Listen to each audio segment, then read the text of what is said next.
right, so today we're going to be heading into a recapitulation of the three syntheses, which is probably for the best, given that we've been going over the three syntheses in some exceptionally complex ways over a long time. Has it been since we did three, it's been 2 months, a month?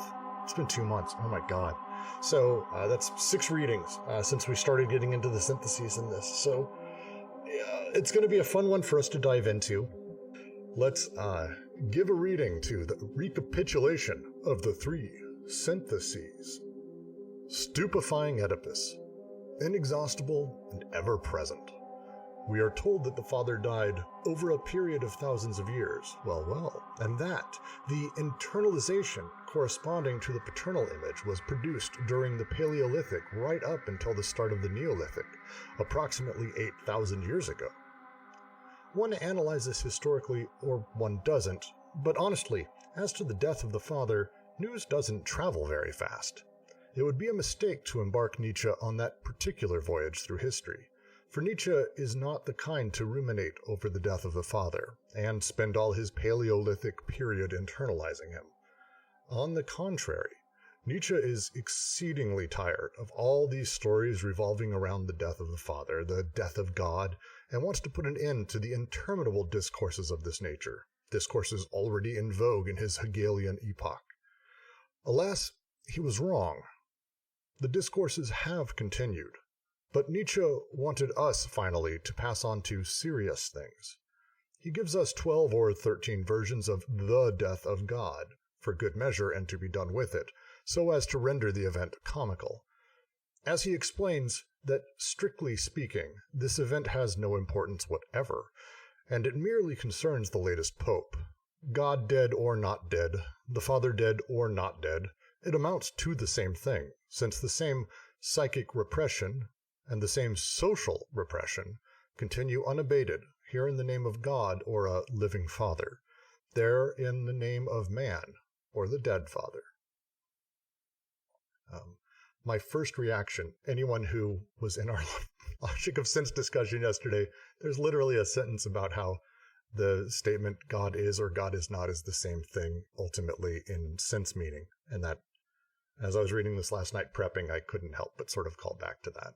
Does anyone have any thoughts on this paragraph, any questions? Because I don't want to just step directly in. Obviously, we're here talking about Nietzsche and the father and all of these things over historicity, but please, anyone. I think actually a rather big thing is being said here, right? Because the question that Nietzsche is asking is, now that we don't have God, what possible meaning can there to be there to fill the void or whatever, what rituals can we construct, blah, blah, blah, etc. Won't go over all of Nietzsche here. But I think it's funny that Deleuze and Guattari are kind of saying, what do you mean that Oedipus was there the whole time? We're just going to fall back on the father yet again? Yeah, it's essentially a paragraph of that, where it's just sort of mocking the idea of the death of God. Oh, again, excellent. When is almost you want to say, God is dead, long live God, kind of thing happening constantly through this. Sorry, just something also about the translation.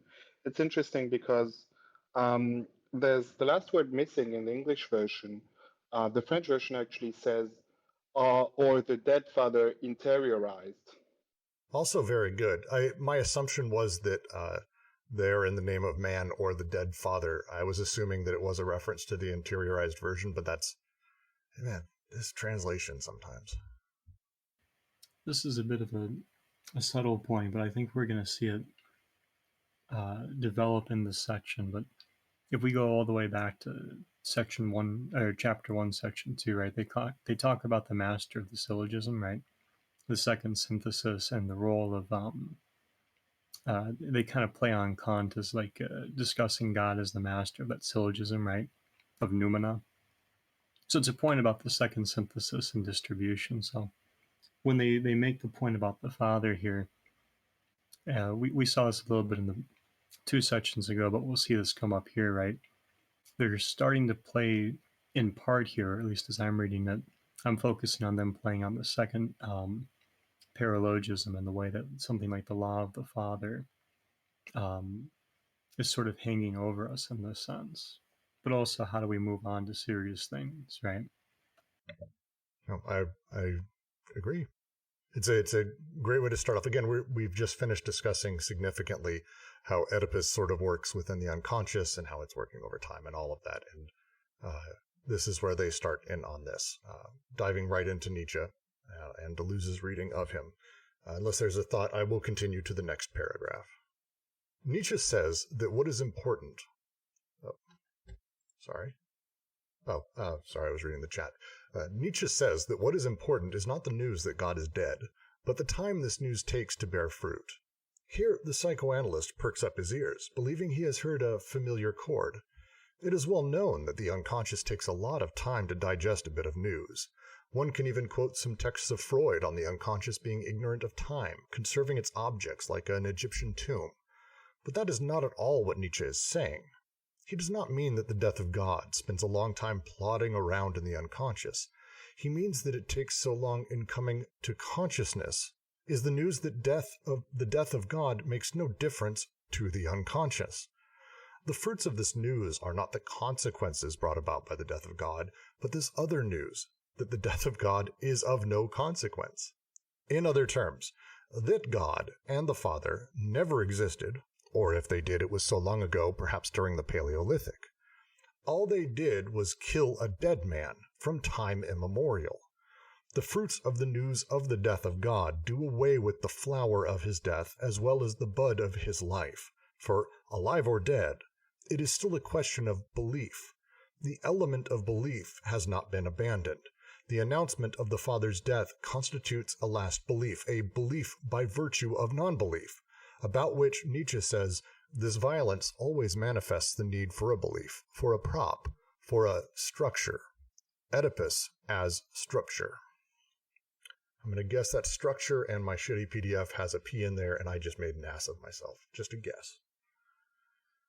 I'm going to invent a word structure. I'm going to say that's a Deleuzian term from here out, and that's the way that goes. Is that like strep throat? I'm going to assume it is, or a strop that you use to shave with. I think he's making a comment about difference in cleaving. That's how I'm going to justify it in some paper I'll write on some shitty website. Maybe I'll make a YouTube video. The structure of cleaving or cleavage, yeah. Yeah, exactly.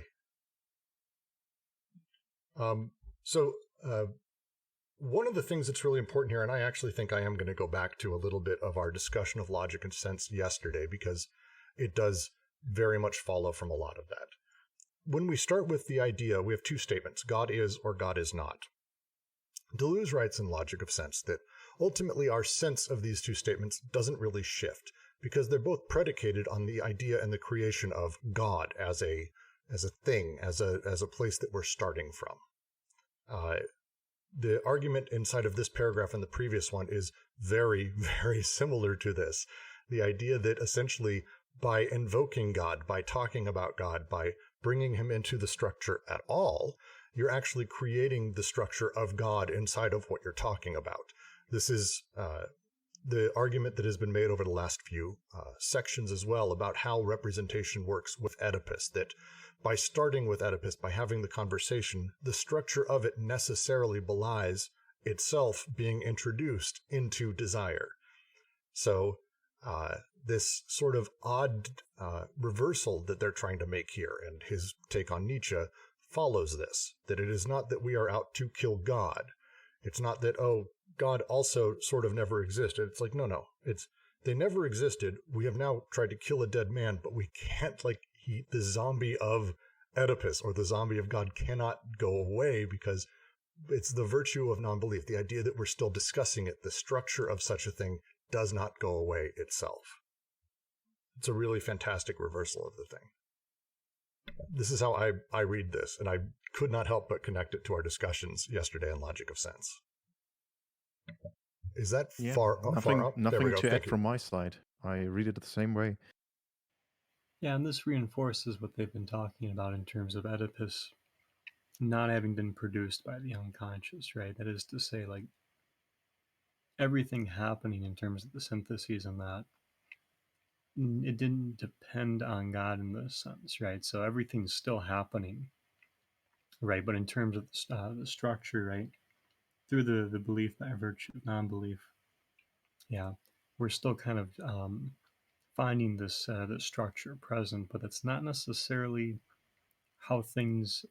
That wasn't necessarily produced by the unconscious, right?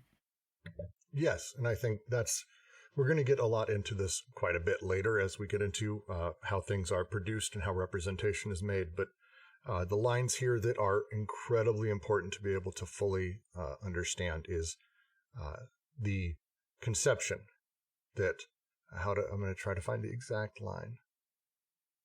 One sec.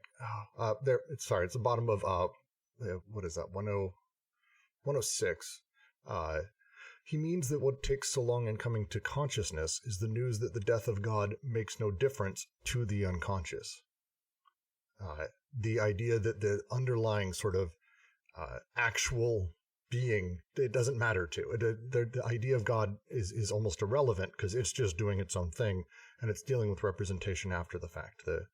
It takes a while to come to consciousness that this doesn't matter at all. Really love that sentence. Well, and if I follow too, like if that's the case, right, the death of God is equally scant, right? If this is if this is kind of what God is in this sense, then the death of God is equally kind of a paucity in of itself, right? It doesn't really have any. I take it this is kind of a joke on Hegel that they're taking each to be plain, right? Is like the death of God doesn't have that significance in the first place, right? Yeah, and again, it's not so much that the death of God is a thing that happened, but that, like, in their joke that he killed it 13 times, almost to make it comical.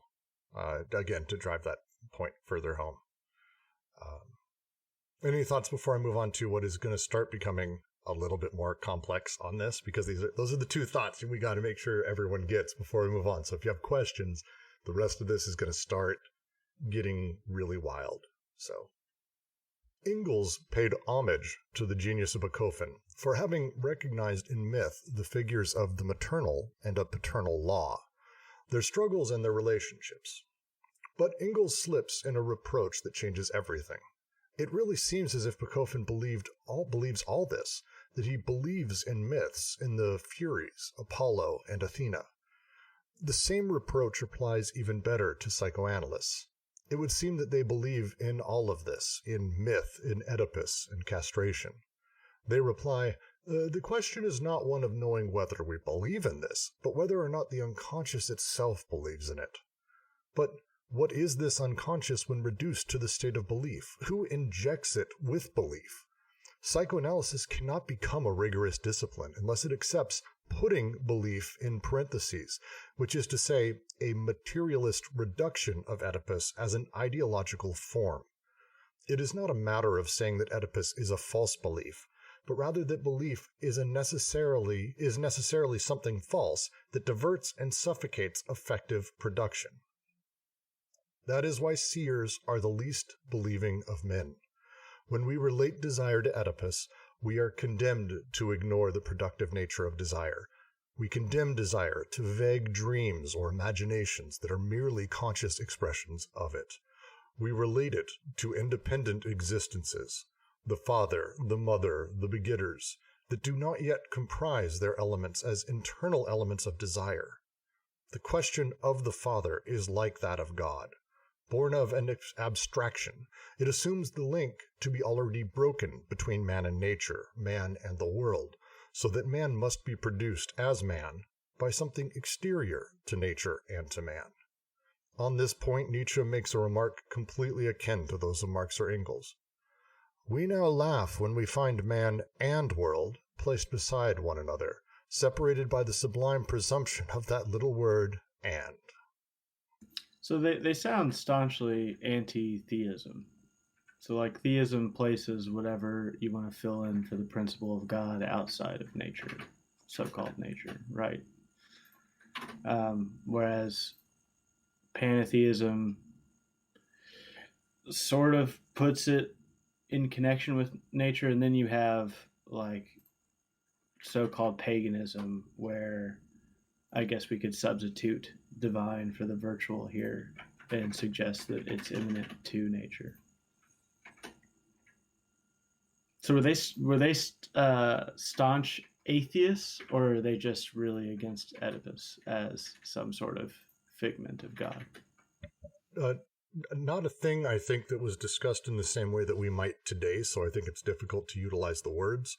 But I think, so I have a severe distaste of the word atheist because it implies the same ideological assumptions, I believe, as theism. There is, it's the line that I adore here, very specifically, is that belief itself is the thing.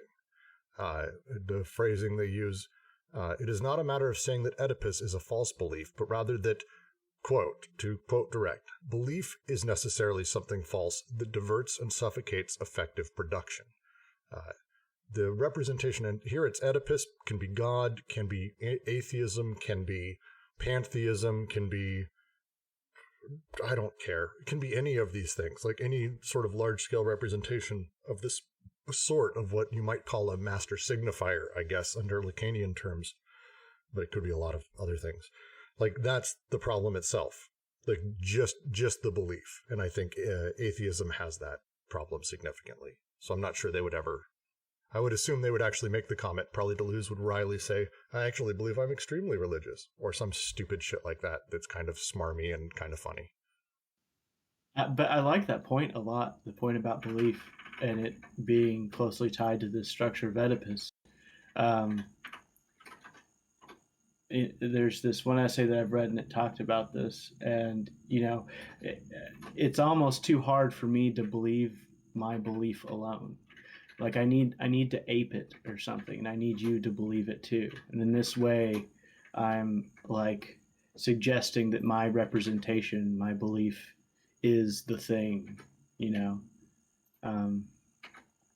I would go a step further and say the challenge is not that my belief is the thing; it's a thing. The challenge with any semblance of representation is by doing such, you've concretized it. And the thing they're talking about here sort of throughout this, God and Oedipus and all of that, they're using as examples here, but it's determinate. And the challenge with this, as they say, is, and they kind of laugh about it, we laugh now when we find man and world. The reason we laugh, or the reason that these are problems, is the moment we've brought God or some sort of abstracted reality of what man is, we've actually, by doing so, removed ourselves as part of the world, implicitly, by doing such a thing. So by saying that I am needing some abstracted thing that is not concretized or materialist, this is their argument here for a materialist reduction of Oedipus. If I'm doing anything that doesn't have a materialist connection, by nature, I've disconnected and assumed that man is not part of the world. If man is part of the world, then we don't need those abstractions in order to be deterministic.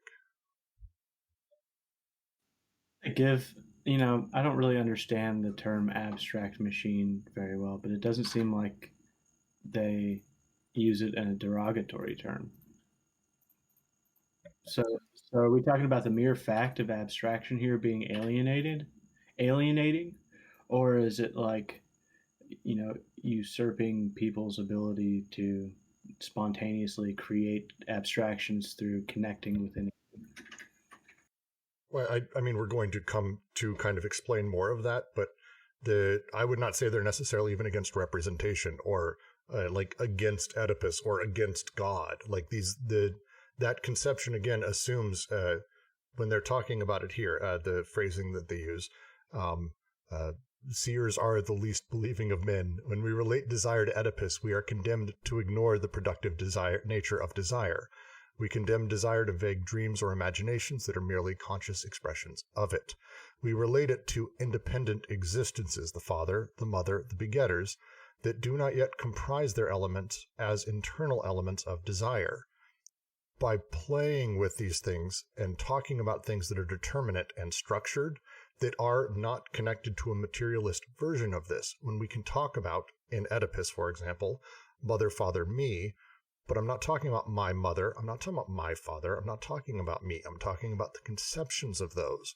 And those conceptions don't actually comprise my experience, the internal elements of my desire. They're not part of that. So when I start having to deal with that, I'm actually forced and implicitly forced by going down this road to integrate my desires into Oedipus, to sort of force them into that space rather than, oh, well, Oedipus really isn't for me. I didn't really have the problem wanting to fuck my mom. Oh, no, you do. You just don't know yet, kind of thing is the response. Because again, it's not playing with the things that are directly connected to my desire. It's implicitly assuming the other side. This is, again, how I take it. And this is the stuff I really love the discussion of, because this is where I think the most interesting parts of this book is playing with how representation functions. Yeah, that's some Inception level shit move. And a self-fulfilling prophecy. So we'll definitely come back to that, Ken. And if we don't, let's make sure we talk about it afterwards for sure. Does anyone have any questions on this paragraph? I just wanted to point out that when you're having this discussion, right, it's not so much about like, there's an important distinction they're making that the quote Brooks read is actually really useful for seeing, right, is that they're talking about the unconscious versus the conscious here, right? So like what Brooks read was, it is a matter of saying that Oedipus, it is not a matter of saying that Oedipus is a false belief, but rather, shoot, I just lost it. They were talking about it in terms of consciousness, and I moved my finger. But that was the point I wanted to highlight, is they're talking about the difference between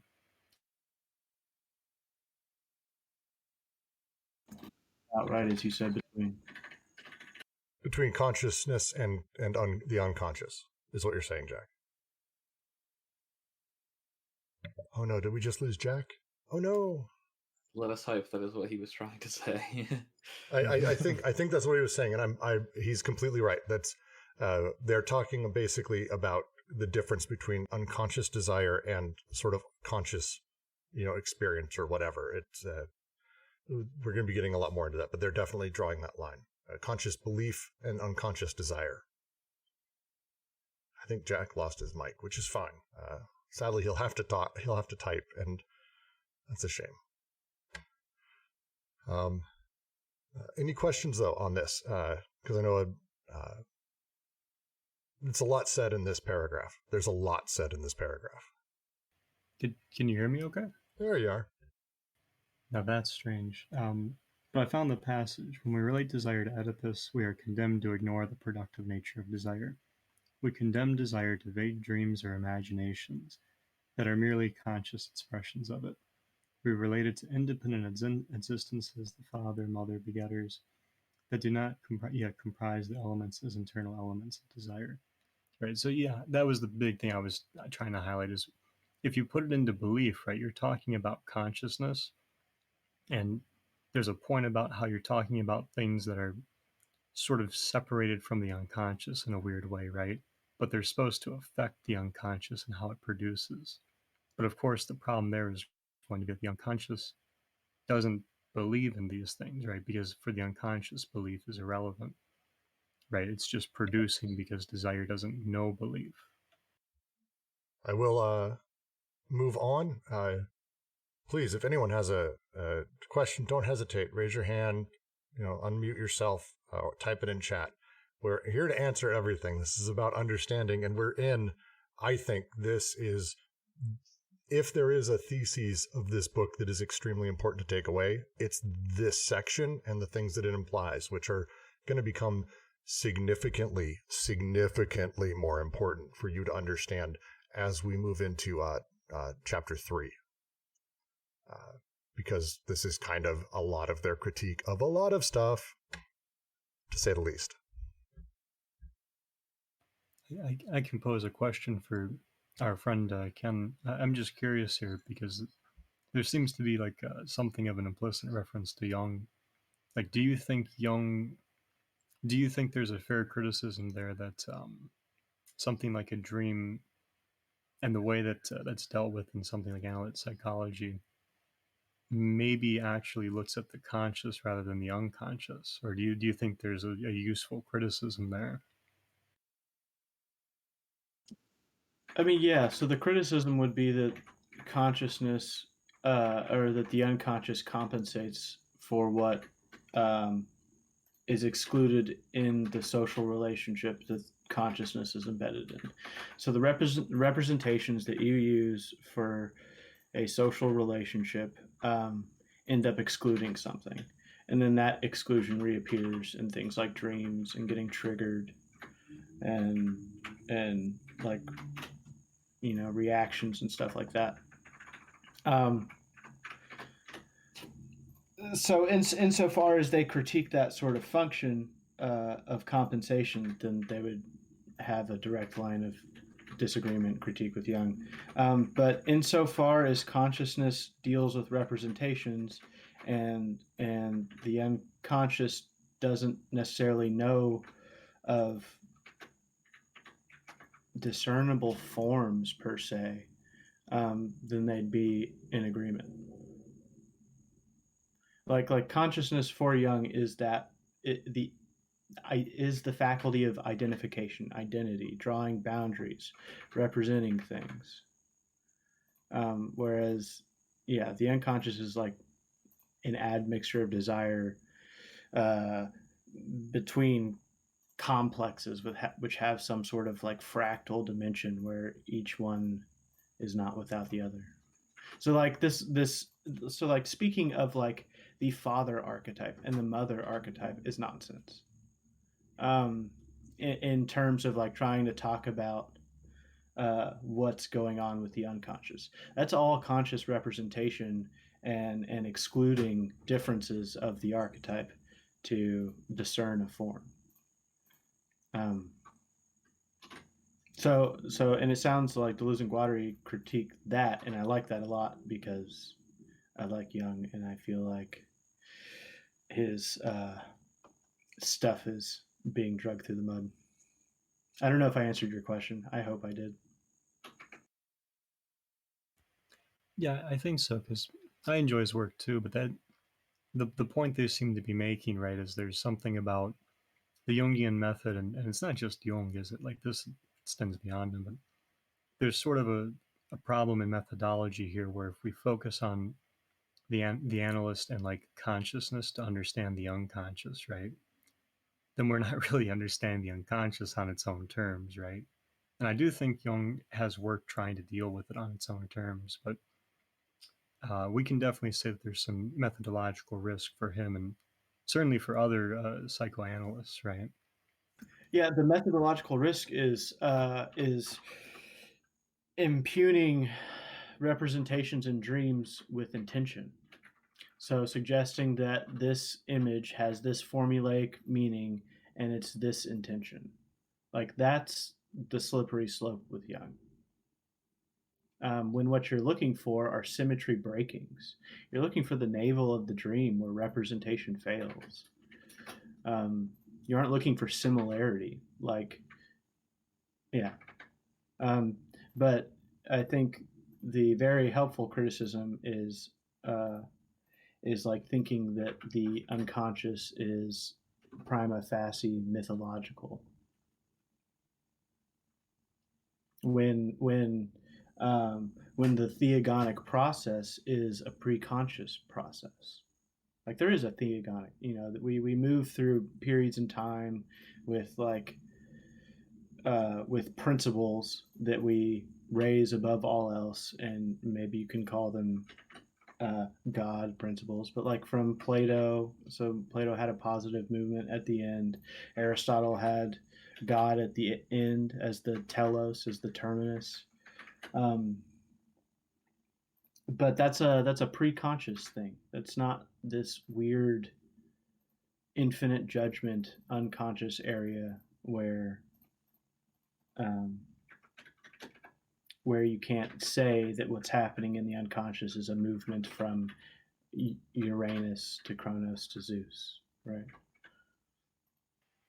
I like that. I'm going to turn it back to Brooks so we can continue the reading, but the thing that sticks out to me there is it almost sounds like we're understanding the unconscious through the conscious, right?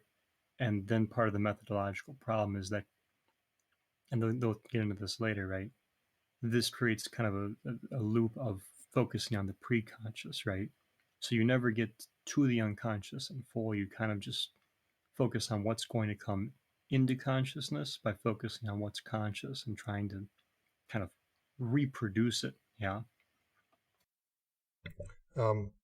So James asked, I believe it was James, how does the Oedipal structure relate to Platonic representation? I wanted to ask to the group, is this worth spending a moment going over, or is this the kind of thing I should say we're about to be explaining more of, and we'll get to it later? I feel like that's a better answer, but I wanted to ask if anyone had a quick way to maybe answer this now. That might be a good call. I guess the easy thing is like the Platonic model.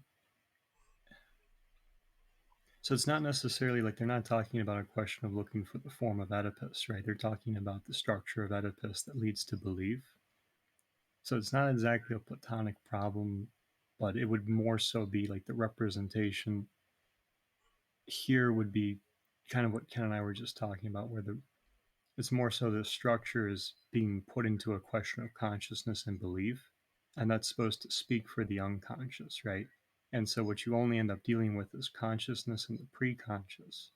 So you end up kind of occluding what you're supposed to be investigating, right? The unconscious, and yet you're sort of speaking for it through the structure of Oedipus. We'll be able to get to it a little bit more in depth. I think it's worth. Let's get through, and then at the end, just make a note and re-ask. I think that'd probably be the best call. I'm going to continue the reading. Coextensiveness is another matter entirely. The coextension of man and nature, a circular movement by which the unconscious, always remaining subject, produces and reproduces itself. The unconscious does not follow the paths of a generation progressing or regressing from one body to another, your father's father, and so on.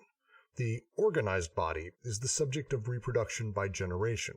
It is not its subject. The sole subject of reproduction is the unconscious itself, which holds to the circular form of production. Sexuality is not a means in the service of generation. Rather, the generation of bodies is in the service of sexuality as an autoproduction of the unconscious.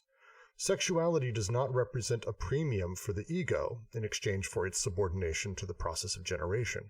On the contrary, generation is the ego's solace, its prolongation, the passage from one body to another through which the unconscious does no more than reproduce itself in itself. Indeed, in this sense, we must say the unconscious has always been an orphan. That is, it has engendered itself in the identity of nature and God, of the world and man. The question of the question of the Father, the question of God, is what has become impossible, a matter of indifference.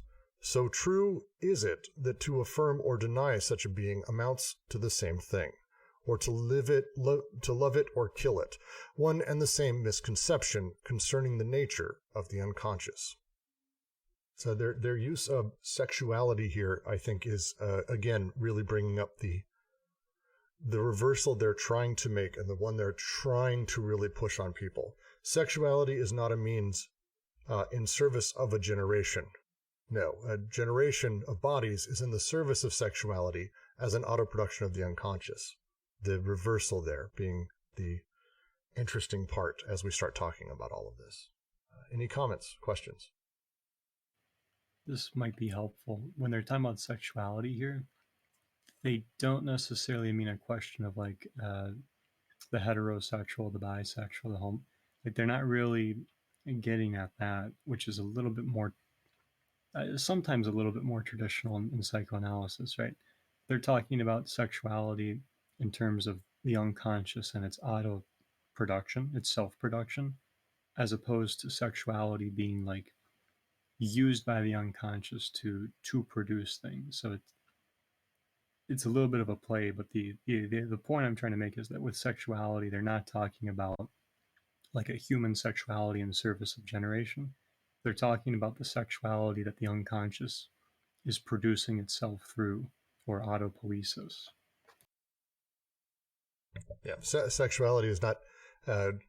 wording here. Libidinal desire, sexuality, that kind of thing, is what they mean. Again, it's what they talked about at the beginning, the way that desire functions within the unconscious. Commonly thought by Freud that sort of generation, the production of it, the production of energy, the production of libido, has sexuality sort of in its service to carve a path for it to move forward. It's an awkward phrasing, but I think not a terribly wrong one, as how Freud sort of classified it and a lot of other people as well. The idea that kind of there is this big generation happening, the sexuality helps carve out and shape our desires. Sexuality shapes the desires in the service of generation. He's like, no. Generation of bodies is in the service of sexuality as an auto-production of the unconscious. Sexuality does not represent a premium for the ego in exchange for support. On the contrary, generation is the ego's solace, its prolongation, the passage from one body to another. So that's the reversal, as I understand it, maybe awkwardly put. Can we say sexuality for Deleuze and Guattari is the three syntheses? Libido. Yes. Yeah. I'm going to ask Michael, in the original text, do they say, is it sexualité, or what is the word they actually have in there? Sorry, I'm calling you out, French person. For sexuality in English? Do Yeah. you have the generation of the body that is at the service of sexuality? Is it the sentence? Yes, correct. Sorry, I need to press the button for it to work. Yes, it's the generation of the bodies that is at the service of sexuality as auto-production of the unconscious, and the word is sexuality. Yeah, it's so odd. Their language gets so confusing. But yeah, I think Ken's right. So, go ahead. Sorry, the question I had was also, what do they mean by generation of the bodies? Do they mean like producing children? That's sort of what they're... Oh, go ahead, try it. Or do they mean bodies in another way? Guess you could almost say in both sense, because this sentence, the organized body is the object of reproduction by generation. It is not its subject. Reads to me like the organized body is constantly made through sexuality and through reproduction. So it is not an active agent in this sort of sense, but sexuality is this drive that is constantly expressing and reproducing itself through bodies, right? That's interesting. The question I have also is, so both the sentences actually I highlighted, because at the beginning it says the organized body is the object of reproduction by generation, but then it says generation of bodies in the plural. So is the organized body and generation of bodies the same thing?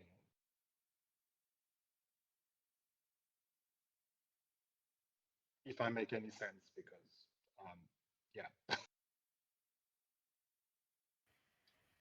Yeah, so I think the play they're making is that so like there's a way of talking about sexuality as unconsciously directed toward like a telos, right? Toward the production or like reproduction of people, right?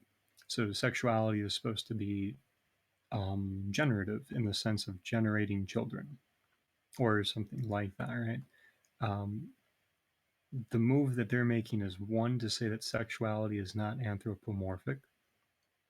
So this means that like me putting my lid on my teapot has a certain sexuality that's not dependent on me, right? Because it's a sexuality producing the assemblage of the teapot, myself, and its lid, right? So sexuality is coming before me altogether because it's producing me, the teapot, and that lid in the assemblage, right?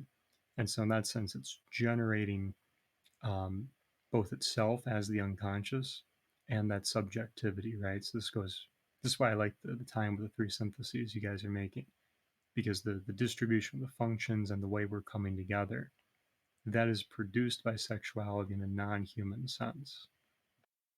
And their use makes sense to me. Just to follow up on what Triad was saying, and because I really like their use here of the idea of using generations in that, sort of almost a double entendre, where they're saying the generation progressing, where one body to another, your father's father, and so on. It's not. They're saying that it's not so much. As I read it, let me try. It's not so much that I made a kid, and then that kid made a kid, and I am the grandfather, he's the father, that's the grandson, whatever it may be, but that actually it's the opposite of that, this organization that we call father, child, grandfather, father's father, and all of that is actually being generated itself.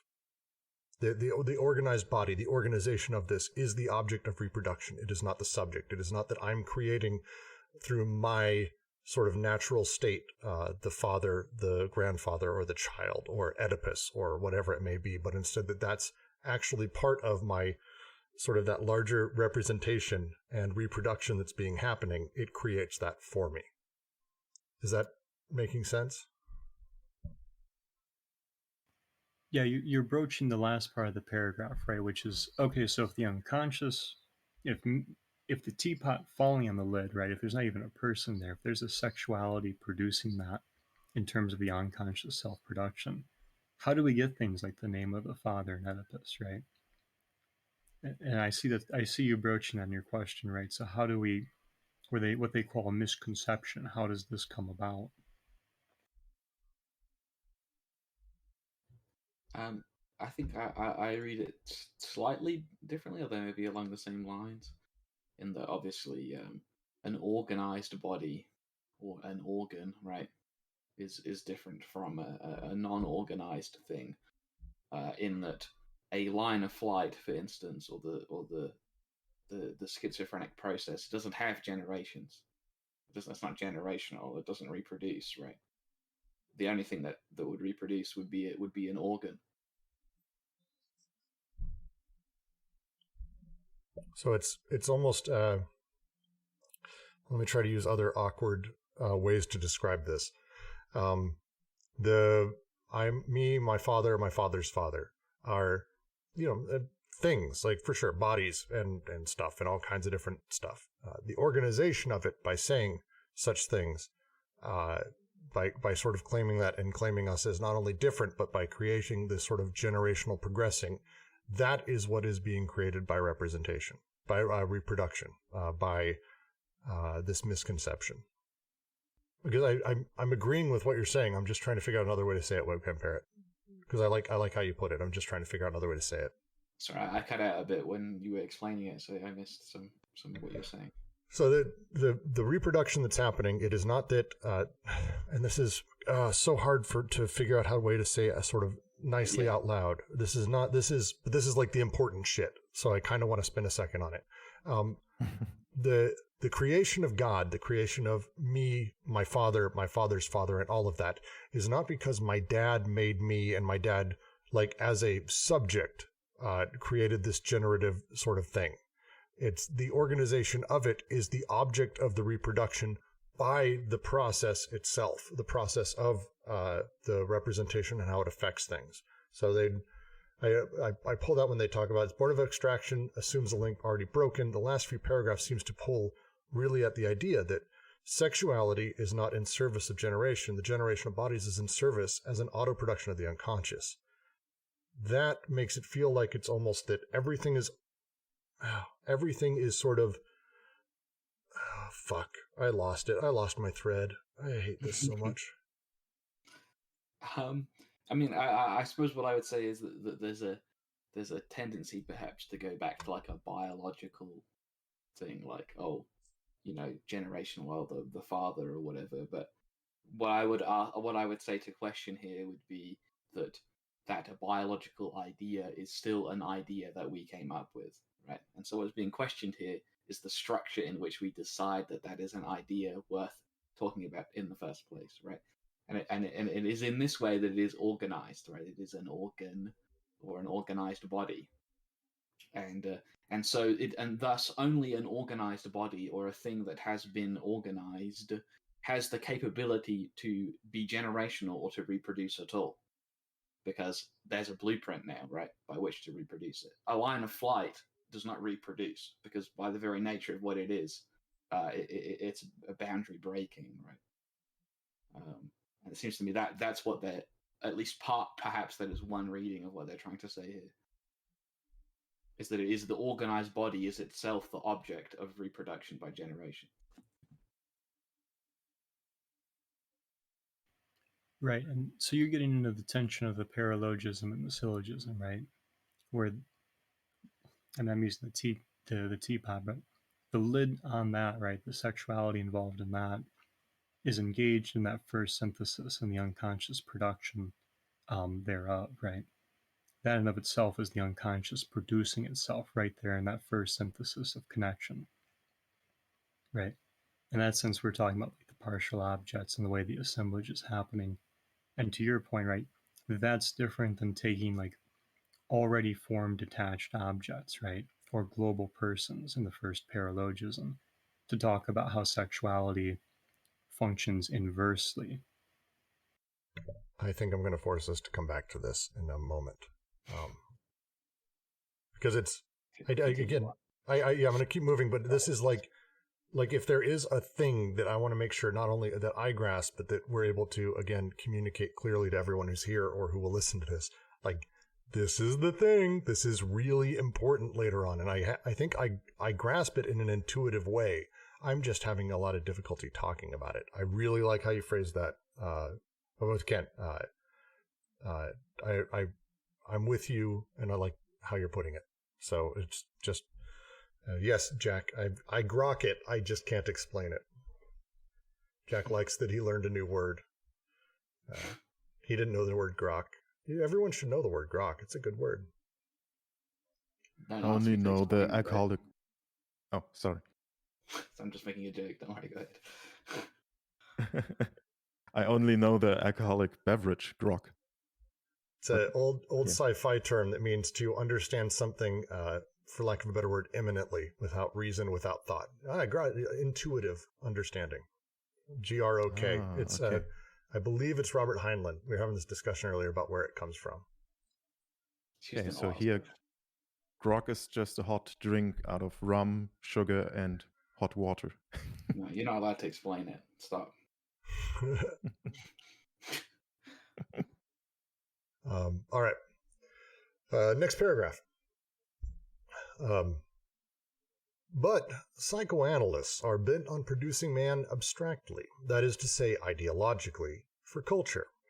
It is Oedipus who produces man in this fashion and who gives a structure to the false movement of infinite progression and regression. Your father and your father's father, a snowball gathering speed as it moves from Oedipus all the way to the father of the primal horde, to God and the Paleolithic age. It is Oedipus who makes us man, for better or for worse, say those who would make fools of us all. The tone may vary, but the message remains basically the same. You will not escape Oedipus. Your sole choice is between the neurotic outlet and the non-neurotic outlet. The tone may be that of the scandalized psychoanalyst. The psychoanalyst is cop. Those who do not bow to the imperialism of Oedipus are dangerous deviants. Leftists, who ought to be handed over to social and police repression. They talk too much and are lacking in anality. Dr. Gerard Mindel, Dr. Stefan. What kind of disquieting play on words is it that can make the analyst a promoter of anality? Or is there the psychoanalyst as priest, the pious psychoanalyst who is forever chanting the incurable insufficiency of being? Don't you see that Oedipus saves us from Oedipus? It is our agony, but also our ecstasy, depending on whether we live it neurotically or live it structure. It is the mother of the holy faith. J.M. Pouillet. Or the techno-psychoanalyst, the reform psychoanalyst obsessed with the triangle who wraps the splendid gifts of civilization inside Oedipus, identity, manic depression, and liberty in an infinite progression. Through Oedipus, the individual learns to live the triangular situation, the token of his identity, and at the same time he discovers, sometimes in a depressive mode, sometimes in a mode of exaltation, his fundamental alienation, his irremediable solitude, the price of his liberty. The basic structure of the Oedipal apparatus must not only be generalized in time so as to account for all the triangular experiences of the child and his parents, it must also be generalized in space to include those triangular relations other than parent-child relations. This is a pretty easy paragraph. Also, I do like techno-psychoanalyst. I do want to make sure I point out the wonderful joke they actually make that's quite good. I chuckled in my head. The disquieting play on words it is that can make the analyst a promoter of anality is actually kind of a funny line. Just saying. But if you're super into psychoanalysis, this is basically them saying fuck it. So it's a short version for various reasons. Any questions, any thoughts here? In case anyone's interested, that last quotation that concludes the paragraph is from a fellow named Hockman. All right, well, with that, I'm going to move to the next paragraph. Here we go. This is where it starts getting fun. The unconscious poses no problem of meaning, solely problems of use. The question posed by desire is not what does it mean, but rather, how does it work? How do these machines, these desiring machines work, yours and mine? With what sort of breakdowns as a part of their functioning? How do they pass from one body to another? How are they attached to the body without organs? What occurs when their mode of operation confronts the social machines? A tractable gear is greased, or, on the contrary, an infernal machine is made ready. What are the connections? What are the disjunctions, the conjunctions? What use is made of the syntheses? It represents nothing, but it produces. It means nothing, but it works. Desire makes its entry with the general collapse of the question, what does it mean? No one has been able to pose the problem of language except to the extent that linguists and logicians have first eliminated meaning, and the greatest force of language was only discovered once a work was viewed as a machine, producing certain effects amenable to a certain use. Malcolm Lowry says of his work, Really? Is that what he says? Yeah, no, it's a fucking wild philosopher. Give me a second. Sorry about that. Becoming animal. Going pre-signifier. There you go. Go kill whoever that is, I guess. So we can continue, right? Triad, do you want to be the dog and I'll be Brooks? Stupid dog. Goddamn. Okay, this sounds... Well, Dog's bark is the stupidest noise in the entire universe. He does. He hates barks. Deleuze hates barks. He hates dogs, actually, a lot. Jack, this sounds way more kinky than I expected. So apparently someone is at the front door, so I have no idea. I believe that's the pizza guy. Yeah, it was a guy on a Segway scooter. I kind of want to throw a rock from my window and hit him. All right, I will now continue from where I left off, which was actually quite a great line, and I was on a roll. So let's try to start that again. Malcolm Lowry says of his work, "It's anything you want it to be, so long as it works." Quote, "It works too, believe me, as I have found out." A machinery, but on condition that meaning be nothing other than use, that it become a firm principle only if we have at our disposal immanent criteria capable of determining the legitimate uses as opposed to the illegitimate ones that relate use, instead of to a hypothetical meaning, and reestablish a kind of transcendence. So, great paragraph, despite the doggo. Dottie's always excited. The last sentence here is the one that is this paragraph summed up very nicely. Basically, we need to, find at our disposal, discover immanent criteria capable of determining legitimate uses as opposed to illegitimate ones that relate use instead to a hypothetical meaning and reestablish a transcendence. Their entire concept here very much boiled down to the idea of classic psychoanalysis and materialist psychiatry coming through in this line. I really like it.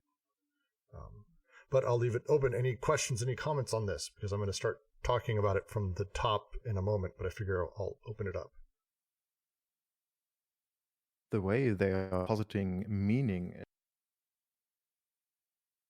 nothing other than use, sounds pretty pragmatistic to me. But yeah, I'm the Peirce guy, and also it sounds like Dewey and James, and we all know that Deleuze loved James especially, and as well as some Uexküll, I would say, because for him it's the same thing, that there is no inherent meaning out there, but that is produced by action and our interaction within the world or with the outside world.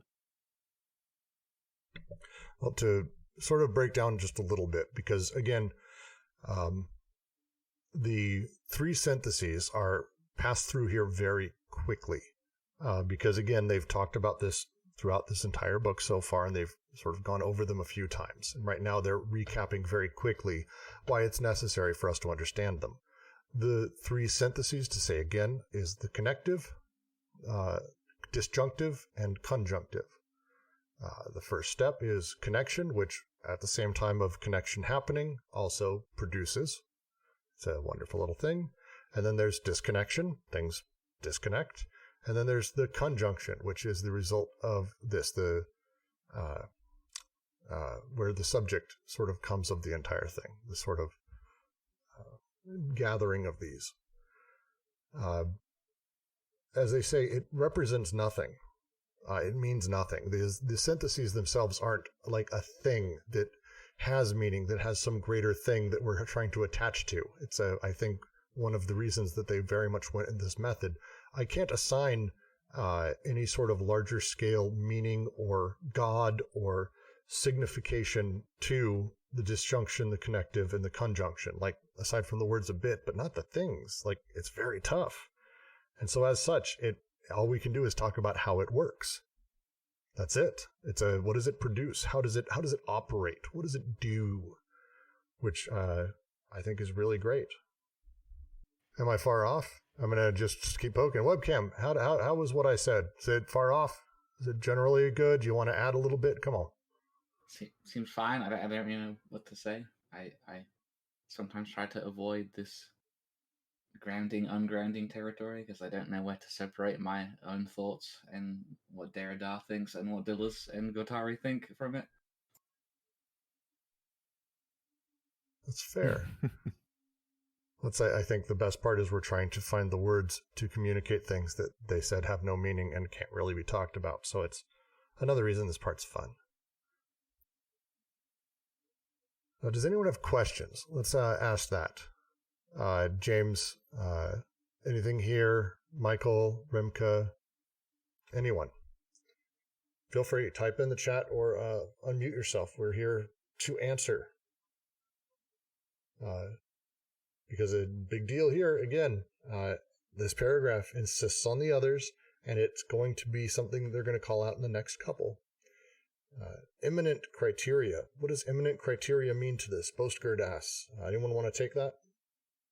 Immanent in the way that it isn't on the outside. So it's most of the time immanent is the counterpart to transcendence. So we have something that is inside of the structure, for example, we are looking at, or when you're analyzing a work of art, you're trying to analyze it, most of the time at least, in visual art through its immanent criteria. How is it structured? What is the composition? And not from the outside. So what did the artist try to express his feelings, or is it a commentary on the maybe the social political aspect, or is it all this stuff, maybe like Oedipus, something from the outside that is giving meaning but rather how it is from the inside giving meaning. Postgres says, so kind of back to the top of the paragraph, meaning of the unconscious is outside of it while its function use is internal and immanent. I think, to me, I read the top of the paragraph as them saying that desire really does not give a shit about meaning. Like at all. Like it could not, like it's the wrong side of the country. Desire's a river here, and over there on like another planet maybe is sort of meaning happening. Like it could not matter, doesn't affect it. Instead, it's the desire's question is, oh, well, what does this thing do? Think of it like a child. Actually, a child is a very good example of a lot of stuff they talk about. A child, when you introduce a 3-year-old to say the president, they might say something embarrassing. They'll just say hi. They don't give a fuck who this person is. They know it's a person. And they're like, oh, what do you do? Oh, and they'd ask, like they're really curious and they just want to know about that person. But it's like the idea of the queen or the president or these things, and the way they phrase it, it's an illegitimate use that relates use instead to a hypothetical meaning. Oh my, you're going to talk that way to the president? Like, what? No, the person. And then, like, how does it work? How do these things go? Versus something that is more transcendent that, we're appealing to constantly. And that's a desire just does not give a shit about transcendent stuff. It gets fucked up by transcendent stuff, but it doesn't give a shit about it. I think maybe a funny, incredibly confusing way to put it would be that although it is true that to desire a thing, I must first know it, as in, let's say I want a sandwich, well, I have to know where the sandwich begins and ends on some level. But then after desiring it, I have to know it again, capital K. Yeah, that's actually a really great way to put it, too. It's very much. Like Sven's line, a diamond changes the world around it, yet does nothing. The value of diamonds, I think, is not an awkward way to say. It has a transcendent value. Like, kind of not to me. Like, there's no imminent reason unless you're making something that requires diamonds in the manufacturing process. That's a different beast. But, like, it has a transcendent value. But what it does is what matters. Desire cares about the use of the diamond for the different things, not this weird sort of secondary, oh, well, diamonds are a lady's best friend. No desire would ever say, yeah, diamonds are a lady's best friend. I'm not even saying that. I'm using it because it's a good marketing line. I'll continue then. Analysis termed transcendental is precisely the determination of these criteria, immanent to the field of the unconscious insofar as they are opposed to the transcendent exercises of a what does it mean. Schizoanalysis is at once a transcendental and a materialist analysis. It is critical in the sense that it leads the criticism of Oedipus, or leads Oedipus to the point of its own self-criticism.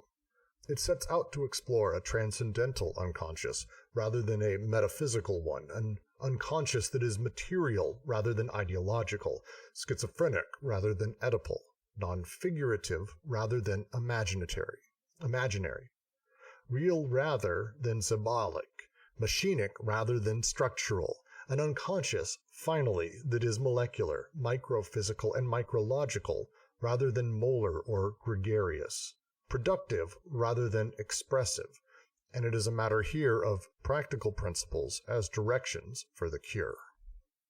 It's a hell of a thing overall to say about analysis that it is ultimately transcendental and doesn't get at the material reality of anything.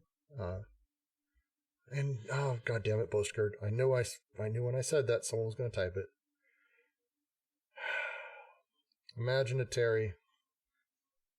It's a Brooks neologism, I guess. God damn it. Again, this paragraph, like the others before it, talking more into what we were just saying about the transcendental. Are they opposing non-figurative and imaginary? Isn't it the same thing? I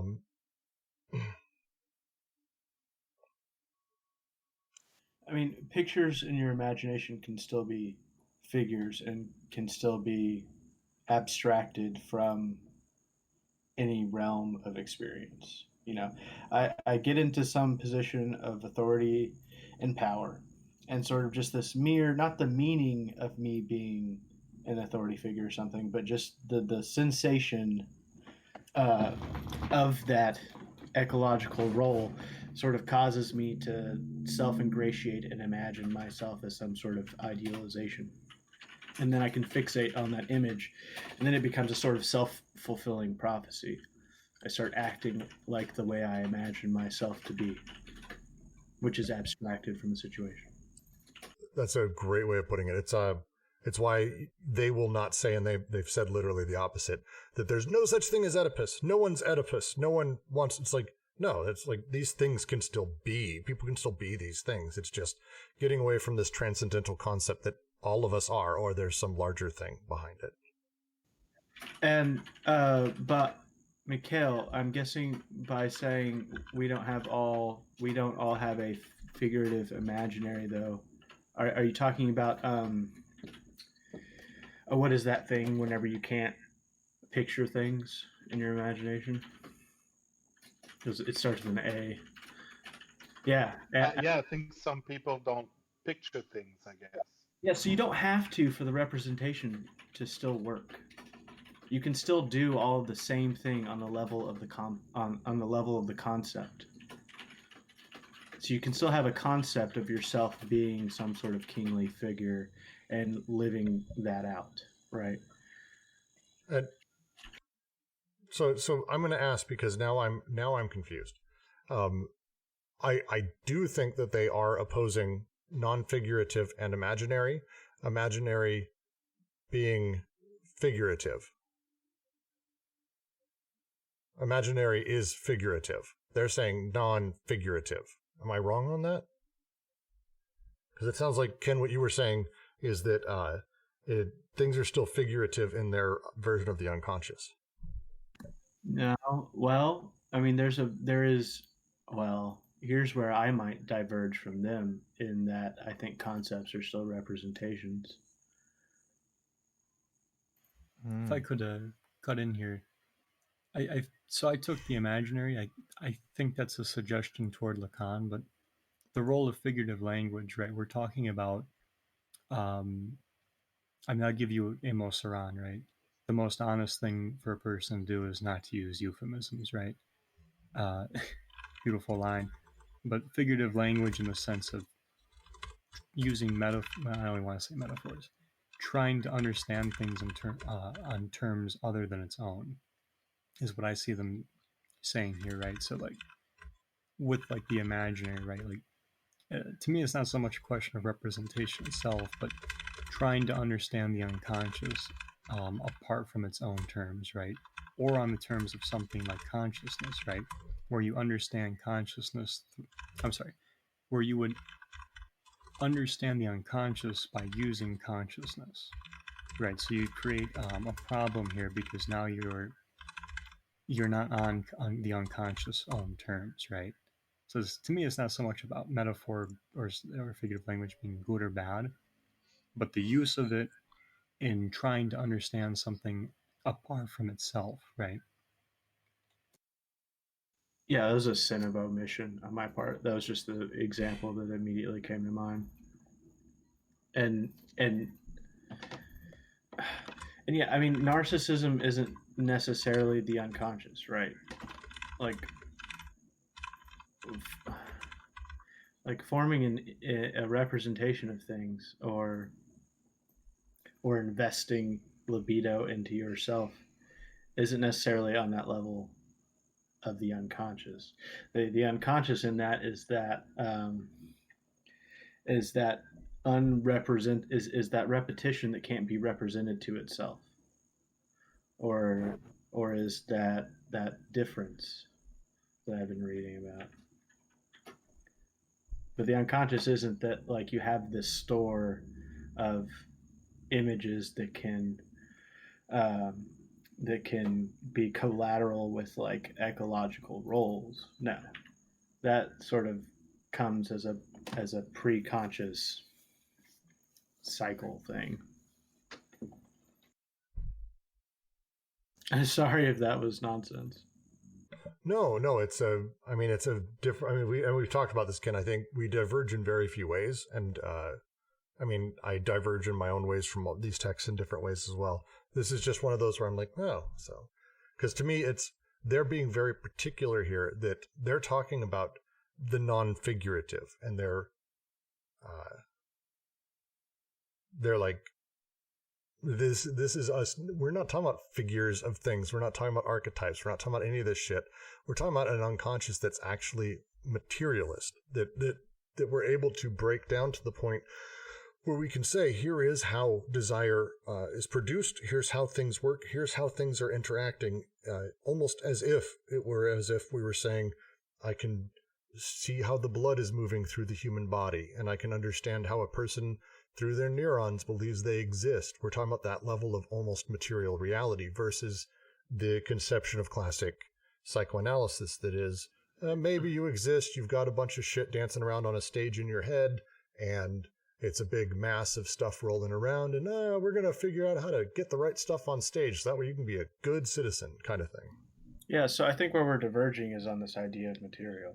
I don't read their idea of material being a materialist metaphysics, like of material as we commonly understand it as being a substance. Like they have the actual and the virtual, right? And those are both real.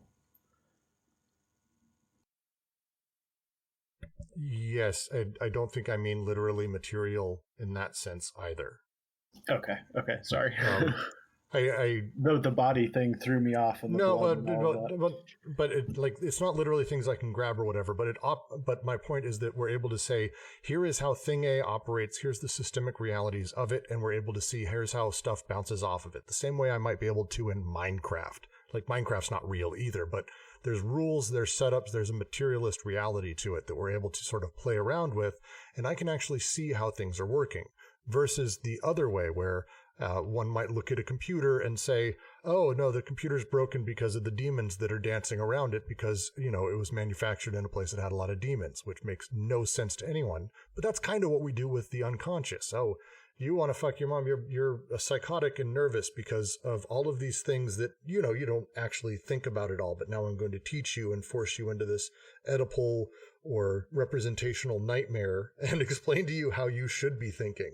And so that's that when they say materialist, that's how I understand it. Yeah, like you're depressed because you listen to too much Radiohead or something like that. Yes, or you're depressed because Freud's sitting there on the couch saying you're depressed because your father did not care for you very much. It's like, well, there's probably some truth there, but that's not really really what's going on. Like, that doesn't help me. That's the idea of what a father ought to be and what my relationship ought to have been, and a representation across the board. Instead, talk to me about what's happening now. Tell me about what's happening now with me. Please, I would like that as an analsand. Please.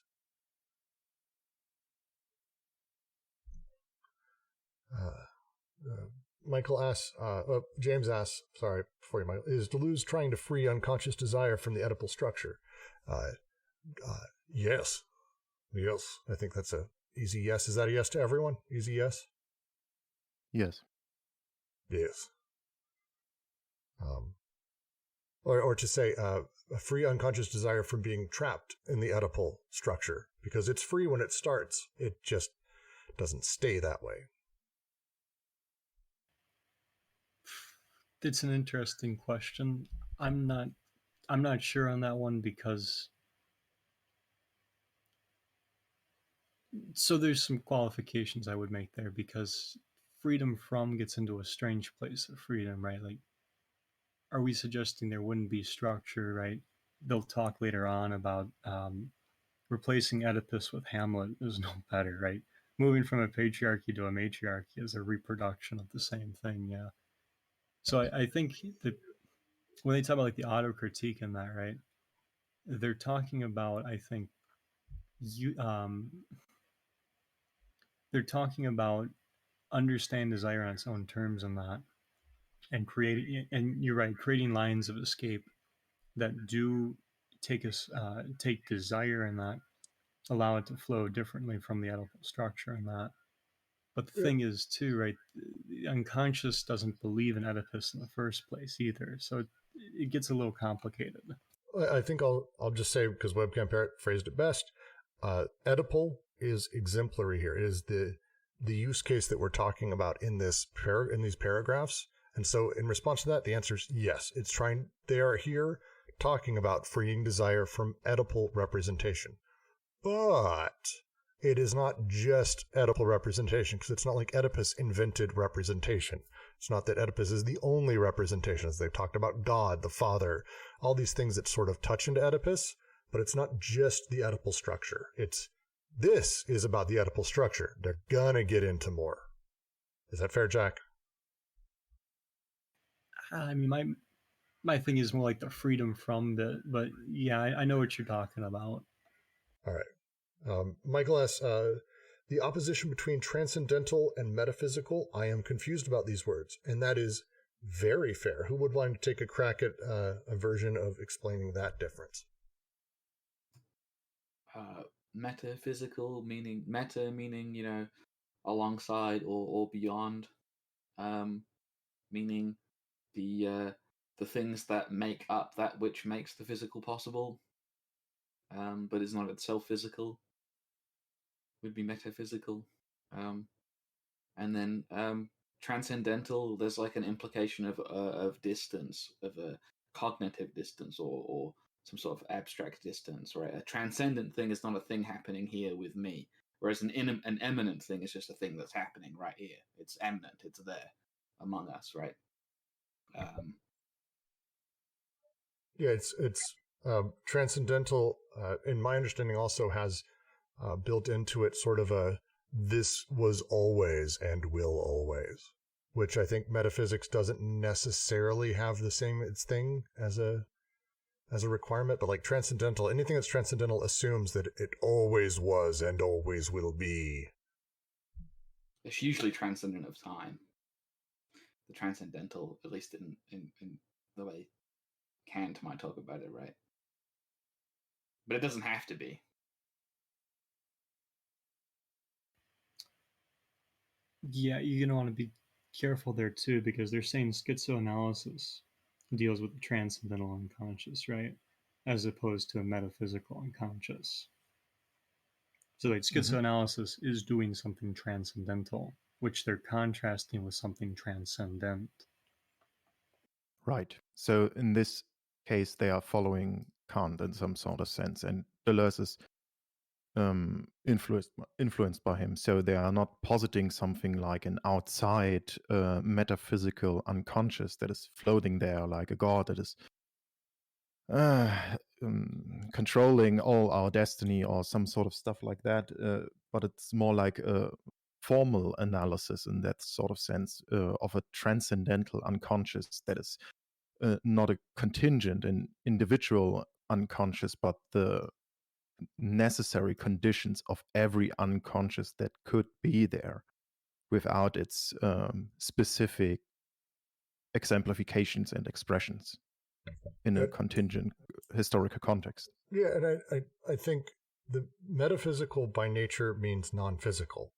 Like it's outside of the physical space. It's super material, like outside. Like that's how I understood the word.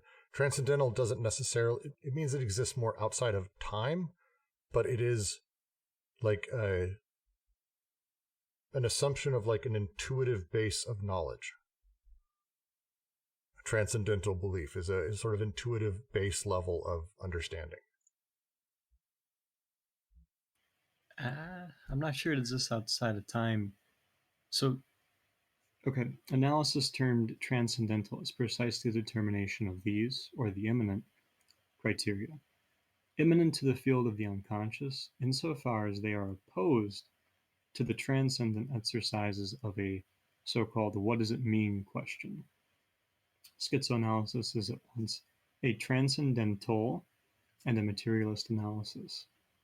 Right, so we're seeing the juxtaposition is between transcendent exercises of what does it mean and the transcendental unconscious in terms of what it does, right? So like this comes up even in like Deleuze's Pure Immanence essay, where he'll talk about the transcendental field of the of conscious, well, a transcendental field that consciousness encounters. But the move I see them making there is, it's really weird to me that they use metaphysics there in opposition.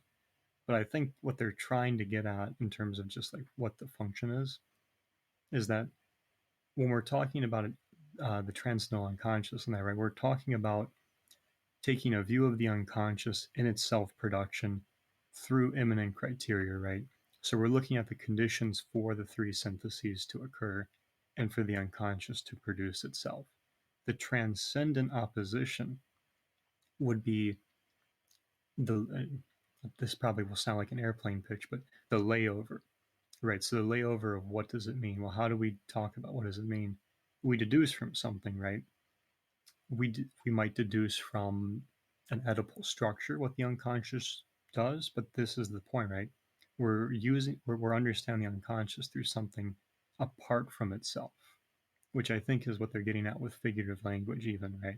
Something apart from it, right, that's supposed to explain it, as opposed to looking at the immanent criteria or the conditions that make the syntheses possible and function all together therethrough. That works for me. I think I didn't realize when Michael asked his question that we were actually going to be getting into one of the great philosophical debates of our time in conversation, but I hope we answered it a little bit. Michael, did we? We got a little bit. It's okay. No, that's the whole point. Like, it's the nature. I'm getting lost with Immanuel Kant, which is. It's the questions around most of the stuff inside of Anti-Oedipus. That's the reason we haven't done 1,000 Plateaus yet. We're learning this also in Logic of Sense. The stuff Deleuze is bringing up are just thoughts that are syntheses of a lot of different thinkers, and it's all a very unique take. And it does push some questions that are in themselves not the easiest thing to discuss. So that's the way it goes. But I will continue to the next paragraph. It's going to be a lot more of these words, so be ready for it. Thus, we have already seen how the immanent criteria of desiring production permitted a definition of legitimate uses of syntheses, uses completely distinct from Oedipal uses. And in relation to this desiring production, the Oedipal illegitimate uses seemed to us to be multiform, but always to revolve around the same error, and to envelop theoretical and practical paralogisms. In the first place, a partial and nonspecific use of the connective syntheses was found to be an opposition of the Oedipal use, itself global and specific. This global specific use was found to have two aspects, parental and conjugal, to which the triangular form of Oedipus and the reproduction of this form corresponded. This use rested upon a paralogism of extrapolation, that in fact constituted Oedipus's formal cause, an extrapolation whose illegitimate nature weighed on the whole operation.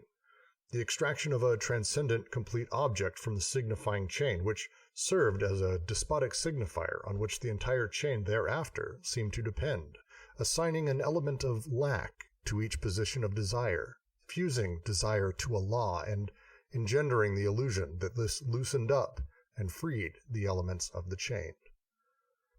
This is the first paralogism, everyone. Welcome to it. This is where things start getting a little wild. Anyone want to take a crack and start on this? So what psychoanalysis does is that they recognize an epistemic split in sexuality and knowledge, where there is no knowledge to be had in a certain realm of sexuality. And then they take that split and they suggest it's the split in being as well. So now what sexuality signifies is a lack in being. Whereas, it doesn't seem like Deleuze and Guattari are doing any of that necessarily, but it does seem like that epistemic split is there too. And this is like that whole incompleteness thing where you can either have a system that's complete or inconsistent or vice versa. But I don't think that inconsistency, it seems like such a big jump from an epistemic inconsistency to a lack in being itself that is present. So it's not that lack is missing.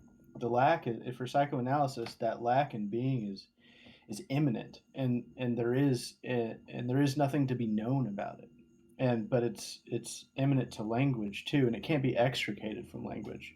Like, you can't separate yourself from the real in language and then stare at it and say what it is, because it's like it undergirds the whole thing. And this makes it to where, like, the real is imminently there always. You can say anything at all, and you're going to come up against like paradoxes and contradictions that aren't like stopping points. That's not what they advocate for. They advocate to like keep on thinking the paradox and the contradiction. And, you know, by some sort of leap of faith, you're going to find a signifier that can cover this whole and that can bring some sort of new reality to discourse, or bring a discourse that brings a new reality. And this is like the move for Marx was to talk about class struggle.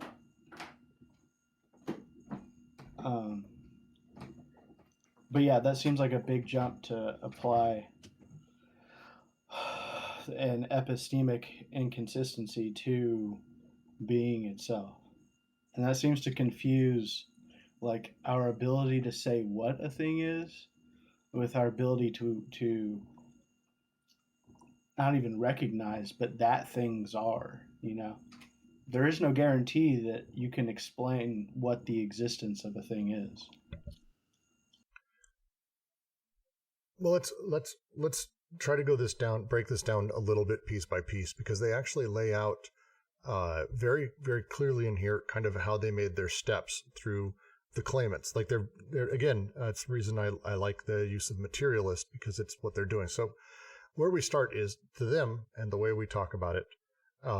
This is the extrapolation, part objects, paralogism, because in the first place, the connective syntheses is a partial and non-specific use.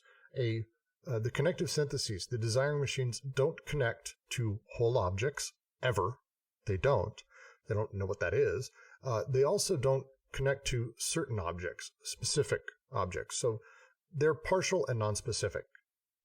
Conversely, Oedipus is itself global and specific. Well, that is the opposite. That's like literally the opposite. So what does this do? Well, what it does is it does two things as they lay out. First, it does what they call the parental and the conjugal, or the triangular form of Oedipus, and then the reproduction of the form itself. So the paralogism of extrapolation that in fact constituted Oedipus's formal cause, an extrapolation whose illegitimate nature weighed on the whole operation. The extraction of a transcendent complete object from the signifying chain, which served as a despotic signifier on which the entire chain thereafter seemed to depend, assigning an element of lack. We'll get to that in a minute. This step, as they kind of go through this, they talk about that sort of extrapolation. It is the detachable part object becomes a detachable complete object that is itself not something. This all subjects lack it.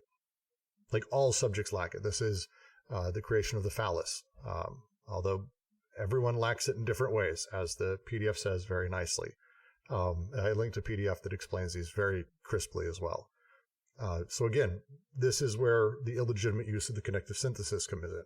The other part of it, and it's the PDF mentions it, and I think says it a little more clearly.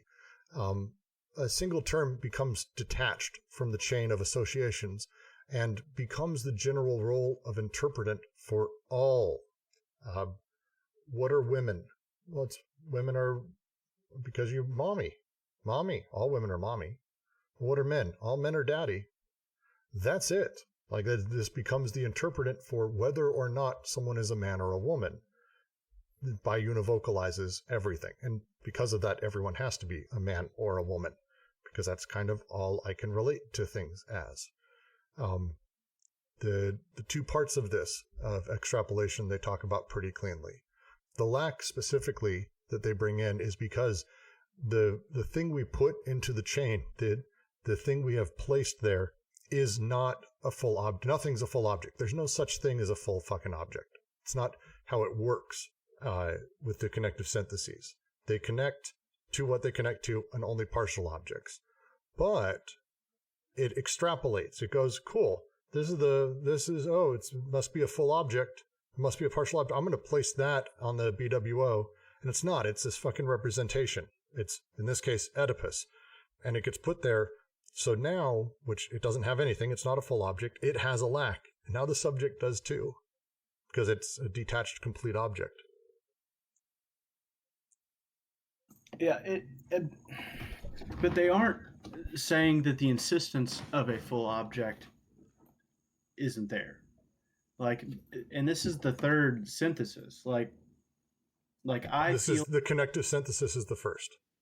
Yeah, well, I'm saying this retroactive affirmation of a whole object comes after voluptas. Sorry. But it seems like an important point that may get lost, that this stuff is still effective and it's not secluded to Oedipus. And this is the problem of the master signifier, which I'm still trying to figure out. I mean, they have a paralogism for it, but I don't know how it gets produced if it doesn't get produced by the unconscious. Because it's not like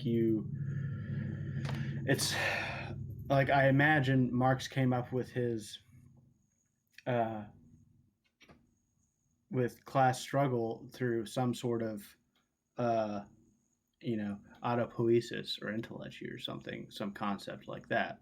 It wasn't this like very strict analytic philosophy, logic schematization thing.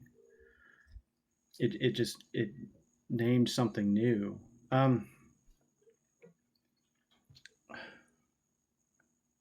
I don't know. I'll come back to it. Sorry. No. We'll get back to this. This is worth us having this other secondary discussion, because I don't want to rabbit hole, which I think we will, in a direction that's not in line with this. Specifically in this paragraph, though, this is how the connective synthesis gets misused by a global object, the detachable part object into a detached complete object through extrapolation. This is the first of the paralogisms. The production of a transcendental illusion. I really like that phrasing of it. Any questions on this one? We will get to others. There was a few of them. 5, by the way. Right? The next one dives into the disjunctive syntheses. In the second place, an inclusive or non-restrictive use of the disjunctive synthesis is in opposition to their Oedipal exclusive restrictive use. This restrictive use, in its turn, has two poles, imaginary and symbolic, since the only choice it permits is between the exclusive symbolic differentiations and the undifferentiated imaginary, correctively determined by Oedipus. This use demonstrates this time how Oedipus proceeds. It demonstrates Oedipus's method, a paralogism of the double bind, the double impasse, or, in line with the suggestion made by Henri Gobard, would it be better to translate this as double hold, like a full Nelson hold in wrestling, so as to better describe the treatment forced on the unconscious when it is bound at both ends, leaving it no other choice than to respond Oedipus, to cry Oedipus in sickness as in health, in its crises as in their outcome, in its resolution as in its problem. In any case, the double bind is not the schizophrenic process. On the contrary, the double bind is Oedipus insofar as it arrests the motion of the process, or forces it to spin around in the void. So, the disjunctive synthesis, again, disconnection properly is inclusive and non-restrictive, the way that it works. It is not forced to do anything. It sort of recognizes, records, does what it does, and sees things kind of as what they are, as pure sensation, records those things. The illegitimate use is that of what Oedipus does. Very cleanly, as they say, forces people into just this like pure place of the imaginary or the symbolic, which forces people into that double bind, the exclusive and restrictive disjunction. This is like Fichte's ego. I need to Google that now. If anyone has comments, go for it. I'm going to sit awkwardly until someone talks. Someone else needs to talk. All right, I know not everyone understood this one. Like this, if you did, all of you are seriously smarter than me. This is one I still have a great deal of trouble with myself. You're confused about what the. So the nature of the disjunctive synthesis, the second synthesis, is that of disconnection and recording. Am I wrong? Yeah. Okay. Disjunctive, the a, the non of the junction, right? Yes. The Oedipal would demand that it's exclusive and restrictive. You're only allowed to record or deal with a handful of things, whatever. The phrasing here is where I'm having trouble. The restrictive use, in its turn, has two poles, imaginary and symbolic, since the only choice it permits is between the exclusive symbolic differentiations and the undifferentiated imaginary. Why? Like that part, I get the idea of things being restricted into the conception of mommy, daddy, me, forcing people into sort of biunivocalization generally. I get that idea, and the rest of this kind of flows, but I don't understand how it has two poles, the restrictive use, the symbolic differentiations and the undifferentiated imaginary. What is the undifferentiated imaginary? Is this the reference they were making earlier to the idea of if you don't become Oedipalized, you become nothing, and that becomes undifferentiated? Is that the reference here? I think they're talking about the Lacan's triangle, right? With the symbolic, imaginary, and the real. And that how could the real be Oedipalized? So it only has two poles, symbolic and imaginary, and it double binds them into a loop like that, right? So the real would be where Oedipus fails. I'm guessing what this undifferentiated imaginary would be like the ideal ego in the mirror stage, where you look at yourself in the mirror as a baby or something, or you're gazed at by your caregivers and you notice a way in which they see you, and you identify with this image, and this image gives you a locus with which to say, what you are and where you are. And there's they describe it as like a jubilation, like, that's me, look how great I am, I'm this harmonious whole image. But then it turns out that there's like a stain in the image or something, that the image of your body can't fully consider all of the antagonisms that are going on and doesn't account for the anxiety.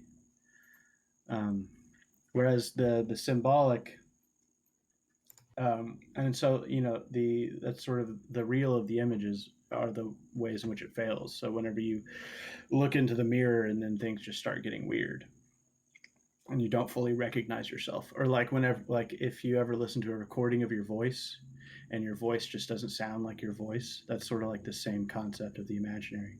And then the symbolic are like the rules and like the digitized rules and laws of the game per se. And then the way in which the symbolic fails is at the level of formalization. So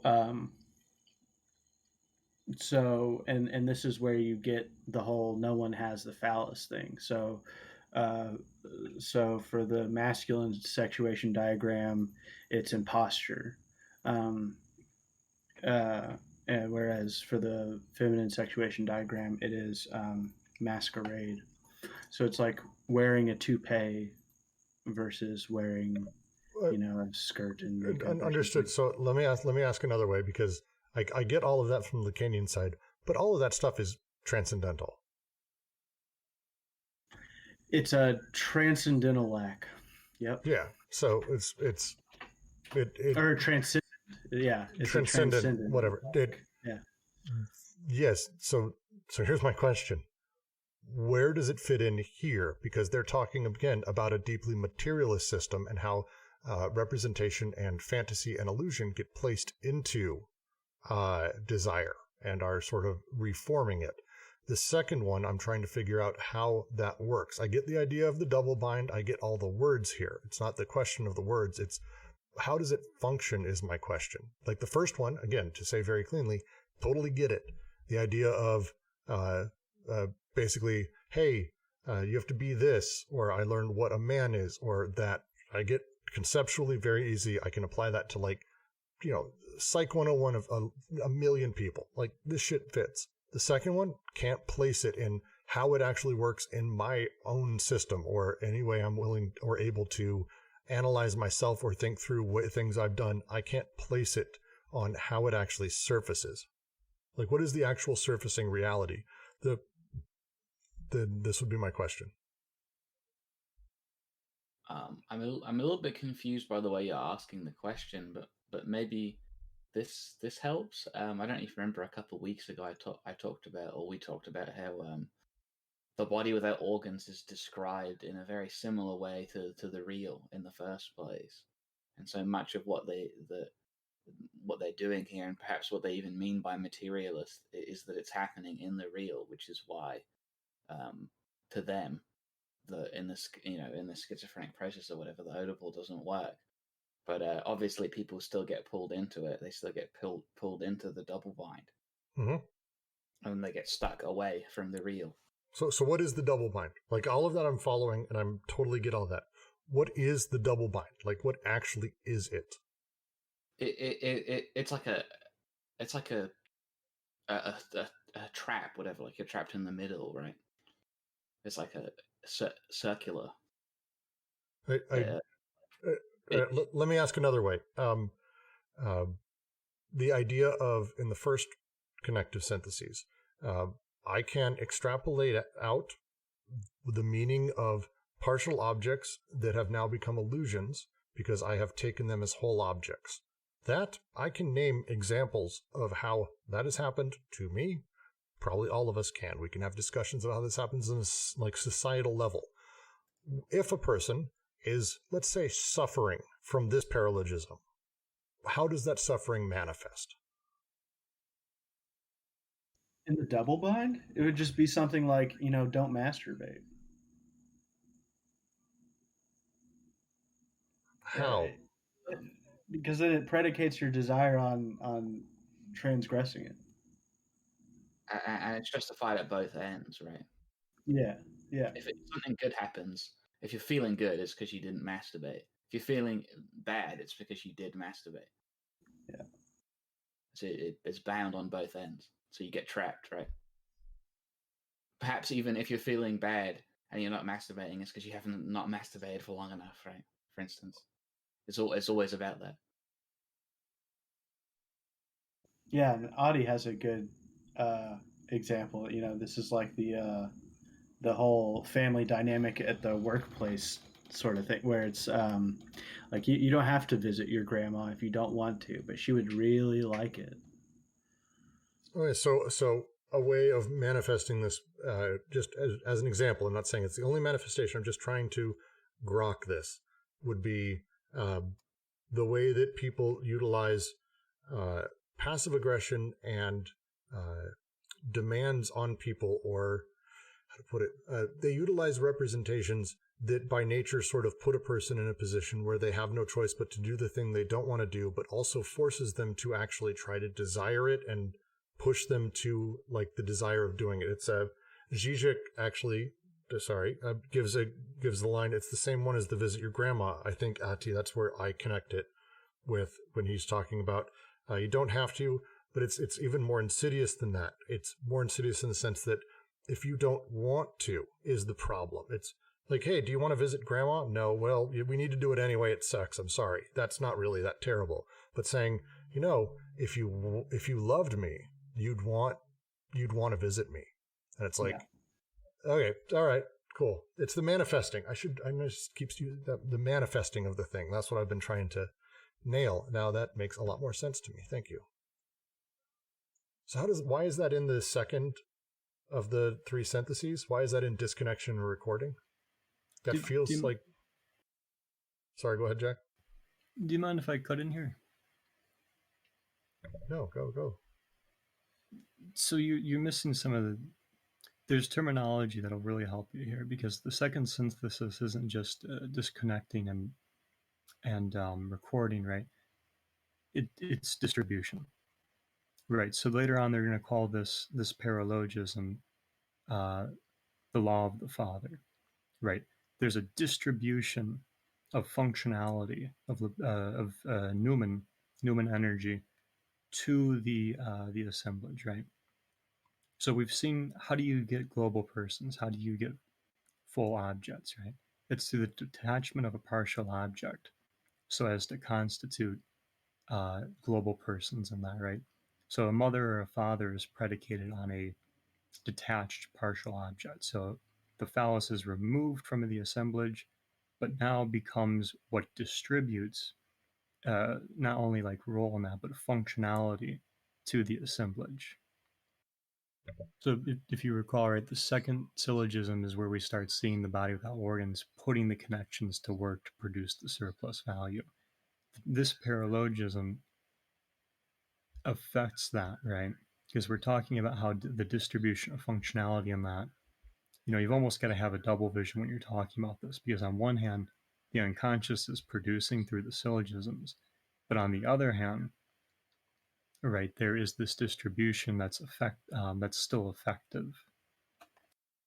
Well, we'll have to spend time on it another time. I've got more questions, but I think I'm going to push us forward. Any more questions on this paragraph? Because we've got a few more to go through here pretty quick.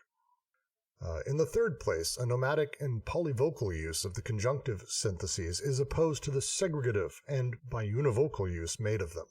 There again, this biunivocal use, illegitimate from the point of view of the unconscious itself, has what appear to be two moments. First, a moment that is racist, nationalistic, religious, etc., and that, by means of a segregation, constitutes an aggregate of departure that is always presupposed by Oedipus, even if in a totally implicit fashion. Next, a familial moment that constitutes the aggregate of destination by means of an application, whence the third paralogism, the paralogism of application, which fixes the precondition for Oedipus by establishing a set of biunivocal relations between the determinations of the social field and the familial determinations, thereby making possible and inevitable the reduction of libidinal investments to the eternal daddy-mommy. We still have not exhausted all the paralogisms that lead the practice of the cure in the direction of a frenzied Oedipalization, of betrayal of desire, the unconscious closeted in a day nursery, a narcissistic machine for arrogant and mouthy little egos, a perpetual absorption of capitalist surplus value, flows of words against flows of money, the interminable story, psychoanalysis.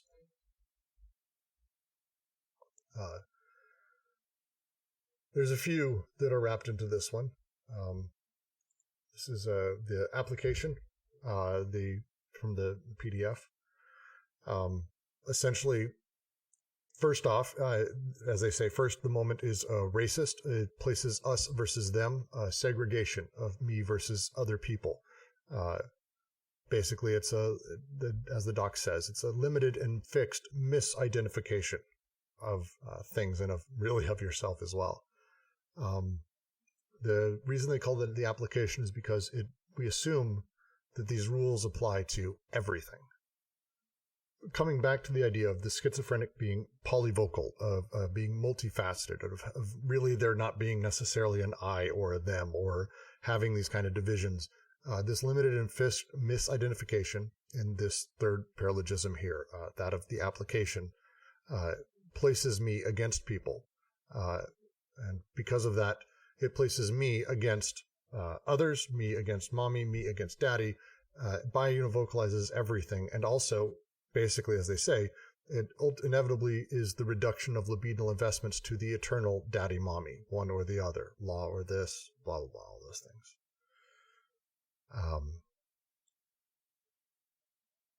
Is that a close understanding of this one, or am I off as well? Oddly enough, when you talk about law and that, you're moving back into the second paralogism. No, what you need here is subjectivity. So like affect and intensity, right? That's Fair. what's going on here. That's what's the states are, because when we're, it's like Ken asked, how do you get the master signifier, right? When you detach from a signifying chain, right, something like the phallus, and that becomes what's going to represent the subject. Yeah, that detachment is going to constitute a representation of the subject, more so the orphan unconscious, as they call it, right? Because it's not exactly you or I, right, in the traditional sense. So the intensities, the effects that should be produced during the syllogism of the body without organs, right, putting the machines to work to produce the surplus value that's then distributed in the third synthesis by the celibate machine, right? Right. So there's a little bit of different distribution there, but what we're seeing now is this crossing over, where in the third paralogism, subjectivity itself is being is at stake, right? So, for instance, the master signifier is the subjective, or rather, becomes the subject and its representation. That alone becomes what has subjectivity. To say another way, let me try. The third paralogism, because the subject is created in the third syntheses, the conjunctive, the illegitimate use of this would essentially be the creation of the myself, the I, against others. Like, it presupposes that as part of the entire thing. Instead of sort of dealing with things as they are or as they come, I'm assuming this application of everything that is not me or is like me.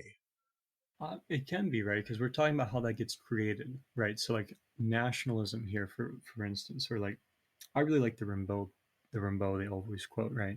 I'm not of your race, I'm of the inferior race, right? This something like nationalism or racism here, it's being constructed through signifiers, right? And that's where the subjectivity is moving, right? Instead of talking about the subjectivity that's in the immanent sense of the body without organs, and the distribution, the zones, the polyvocality that is being encountered in that sense, we're talking about how subjectivity is instead represented in things like an American flag, right, which becomes a signifier of subjectivity in that sense. So especially when you're dealing with something like, say, nationalism, right? The American flag is the easy thing to point at, because, I mean, in the U.S., we have that on bathing suits. We have ridiculous suits. I mean, you see it everywhere because it's supposed to represent a subjectivity as a signifier, right? And that's where you get your paralogistic use. All right. I'll continue to the next paragraph.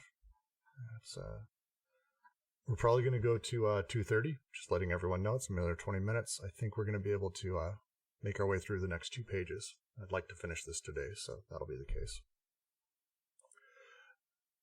The 3 errors concerning desire are called lack, law, and signifier. It is one and the same error, an idealism that forms a pious conception of the unconscious, and it is futile to interpret these notions in terms of a combinative apparatus that makes of lack an empty position and no longer a deprivation, that turns the law into a rule of the game and no longer a commandment, and the signifier into a distributor and no longer a meaning.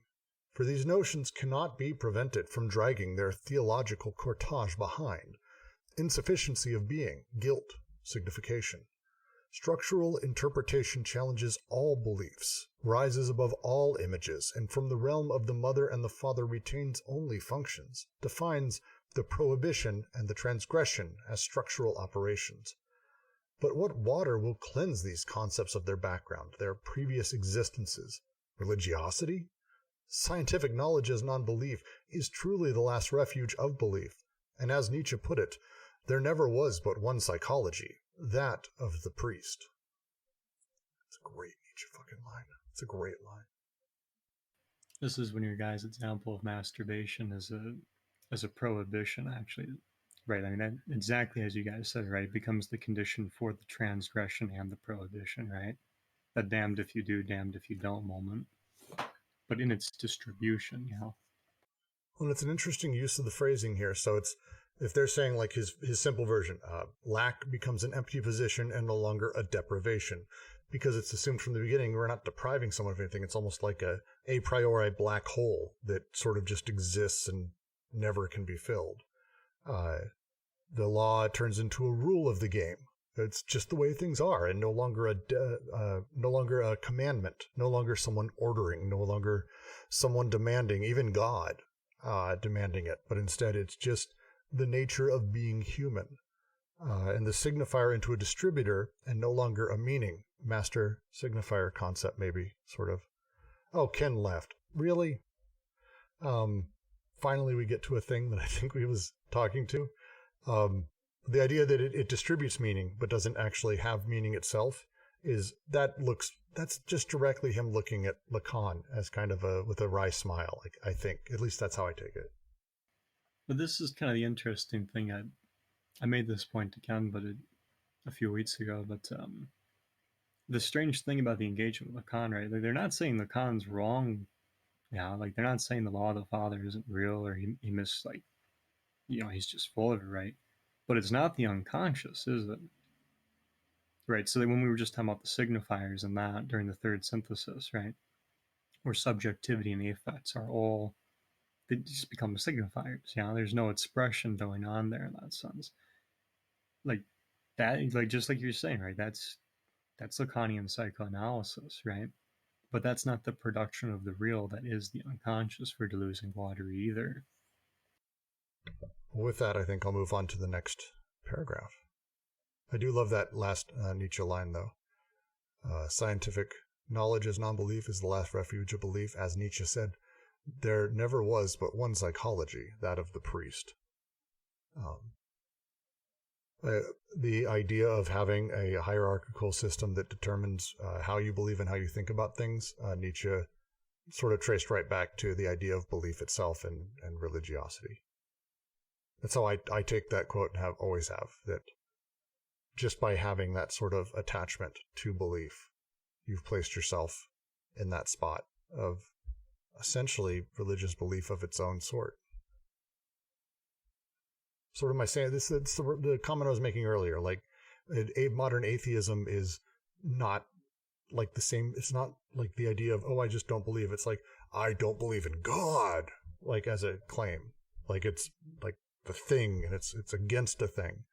In high school, there's the joke of the kids who didn't want to be like the cool kids, so they did literally the opposite of whatever the cool kids did to show that they don't care. Like, I'm proven that I don't care about what you think by doing literally the opposite and paying so much attention to you think that I'm doing the opposite of whatever you say. It's like that. I guess anti-theists and theists have that in common. That is my understanding and interpretation. Anyone else wants to jump in, you're welcome to. I'm about to dive in, so you got 2 seconds to come off mute and say a thing. I kind of like that because in how you explained it, you can see a distribution going to the theist and the anti-theist, right? It's the same condition, but also the same like distribution. Yes, it's the capitalist and the anti-capitalist as well, but I'll leave that for another time.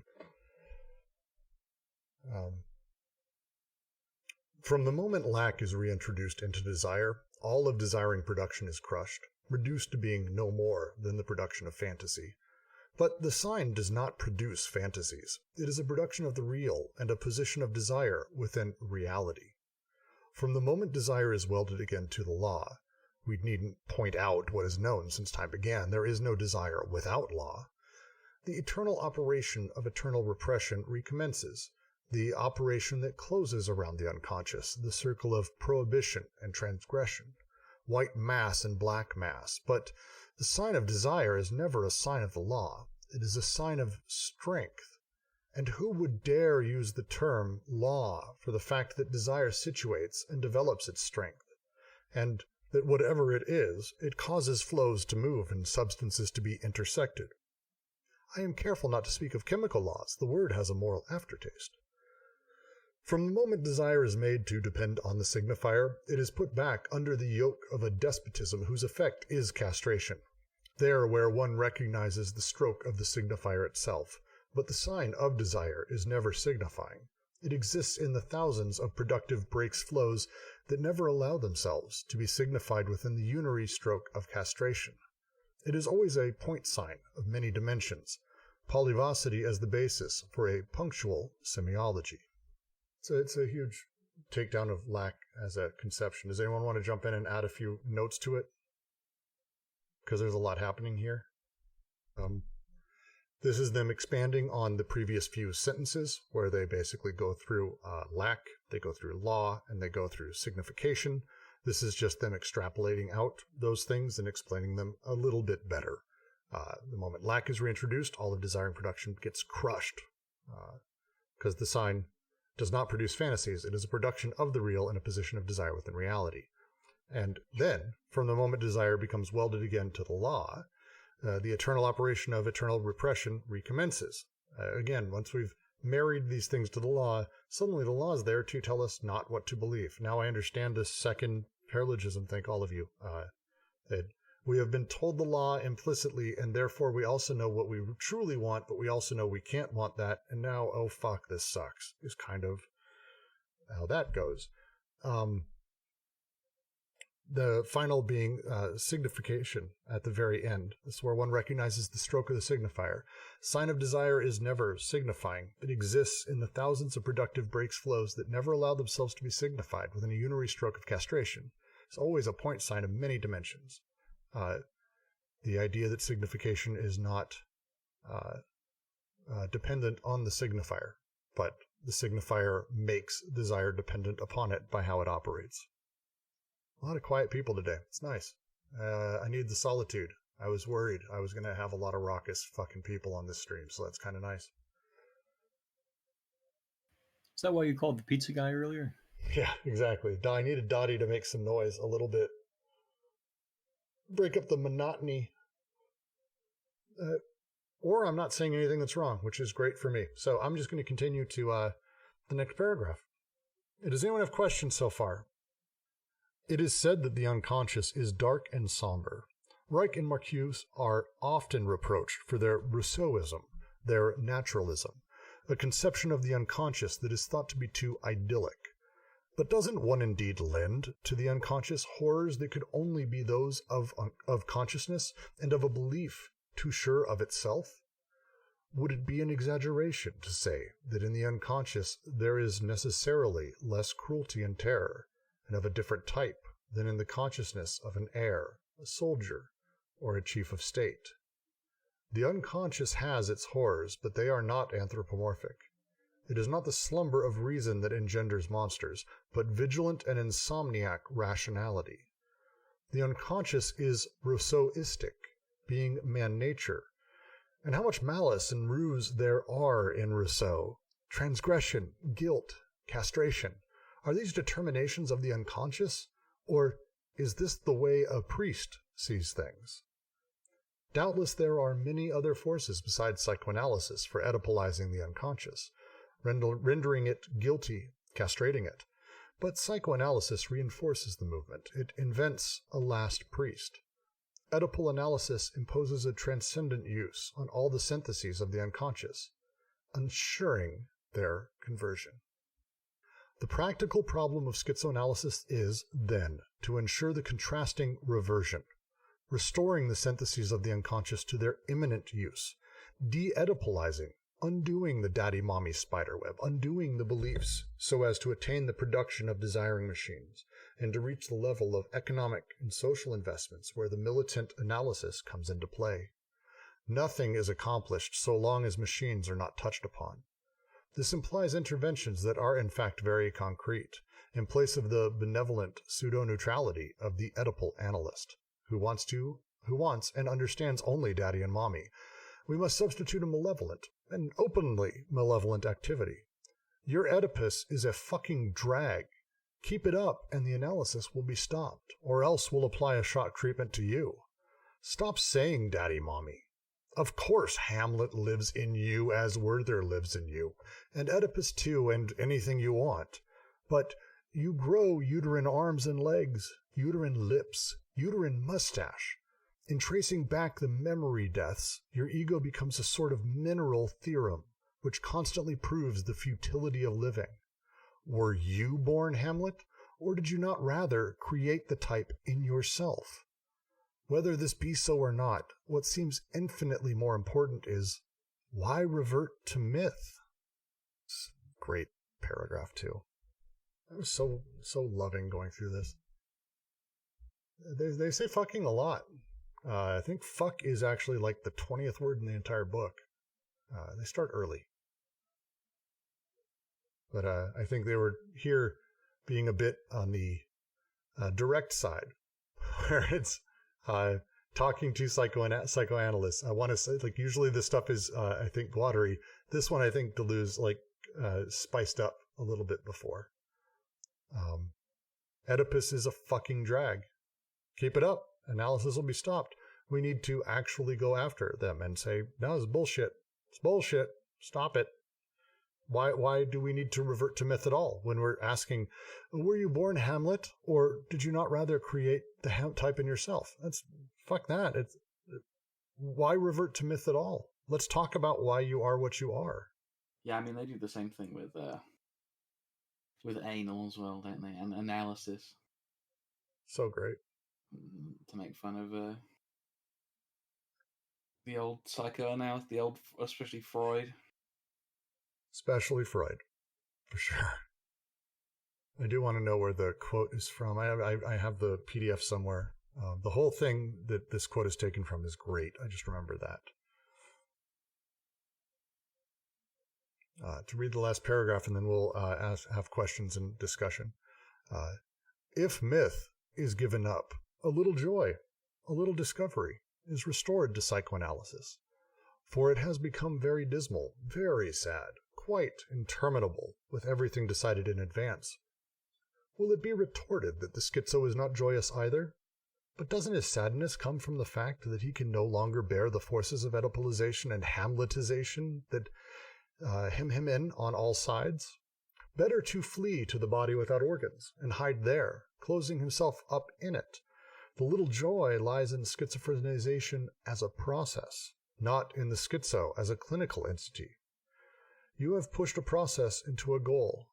If we made a psychoanalyst enter into the domains of the productive unconscious, he would feel as out of place with his theater as an actress from the Comédie Française in a factory, a priest from the Middle Ages on an assembly line. We must set up units of production, plug in desiring machines. What takes place in this factory, what this process is, its spasms and its glories, its labors and its joys, still remain unknown. And I will say once again, as I always do, just the line here, little joy lies in schizophrenization as a process, not in the schizo as a clinical identity. Do not tell people to become a schizo. Do not tell people that's what we want. We're talking about the process. Stop doing that. Anyone who happens to be listening, you know who you are. I do like this last bit, though. Any questions on this section? Anything going on? Any thoughts anyone has? Boskard says, it's moments like this that they actually mention what the project wants to do that makes me wonder why they considered it a failure. Deleuze shit on all of his books after they came out. He has very few books that I don't think he considered a mistake at one point or another. I think Guattari is less apt to do that, but suffers from it as well. Deleuze once said logic of sense was a mistake to write at all, which is insane. Like, he didn't like his other, like, it's the nature of a lot of what they talk about. So they just kind of shit on their own stuff a lot. I actually think a great deal of this is pointing towards maybe something that wasn't realized in their lifetime, but an idea and a process that we can continue to push forward, because that's the idea. So does everyone here understand the syntheses, how they operate at a material level, and then how they can be misused through the paralogisms to actually create these large-scale illusions and the representations that we so participate in, and that actually sort of come back to control our desire and affect us? I mean, I have other questions that we're going to get to, not on this stream, but at some point soon we'll be doing that. But please, if you have any questions, now's the time. All right, well, with that, I think we're going to close out. thought I'd leave it open for a minute, see if there was any questions. We did not get any. Feel free to continue to join us in the overall discussions, everything that's happening. We would love to have you join us just in general. So be keeping an eye on things, and thank all of you so very much for joining us.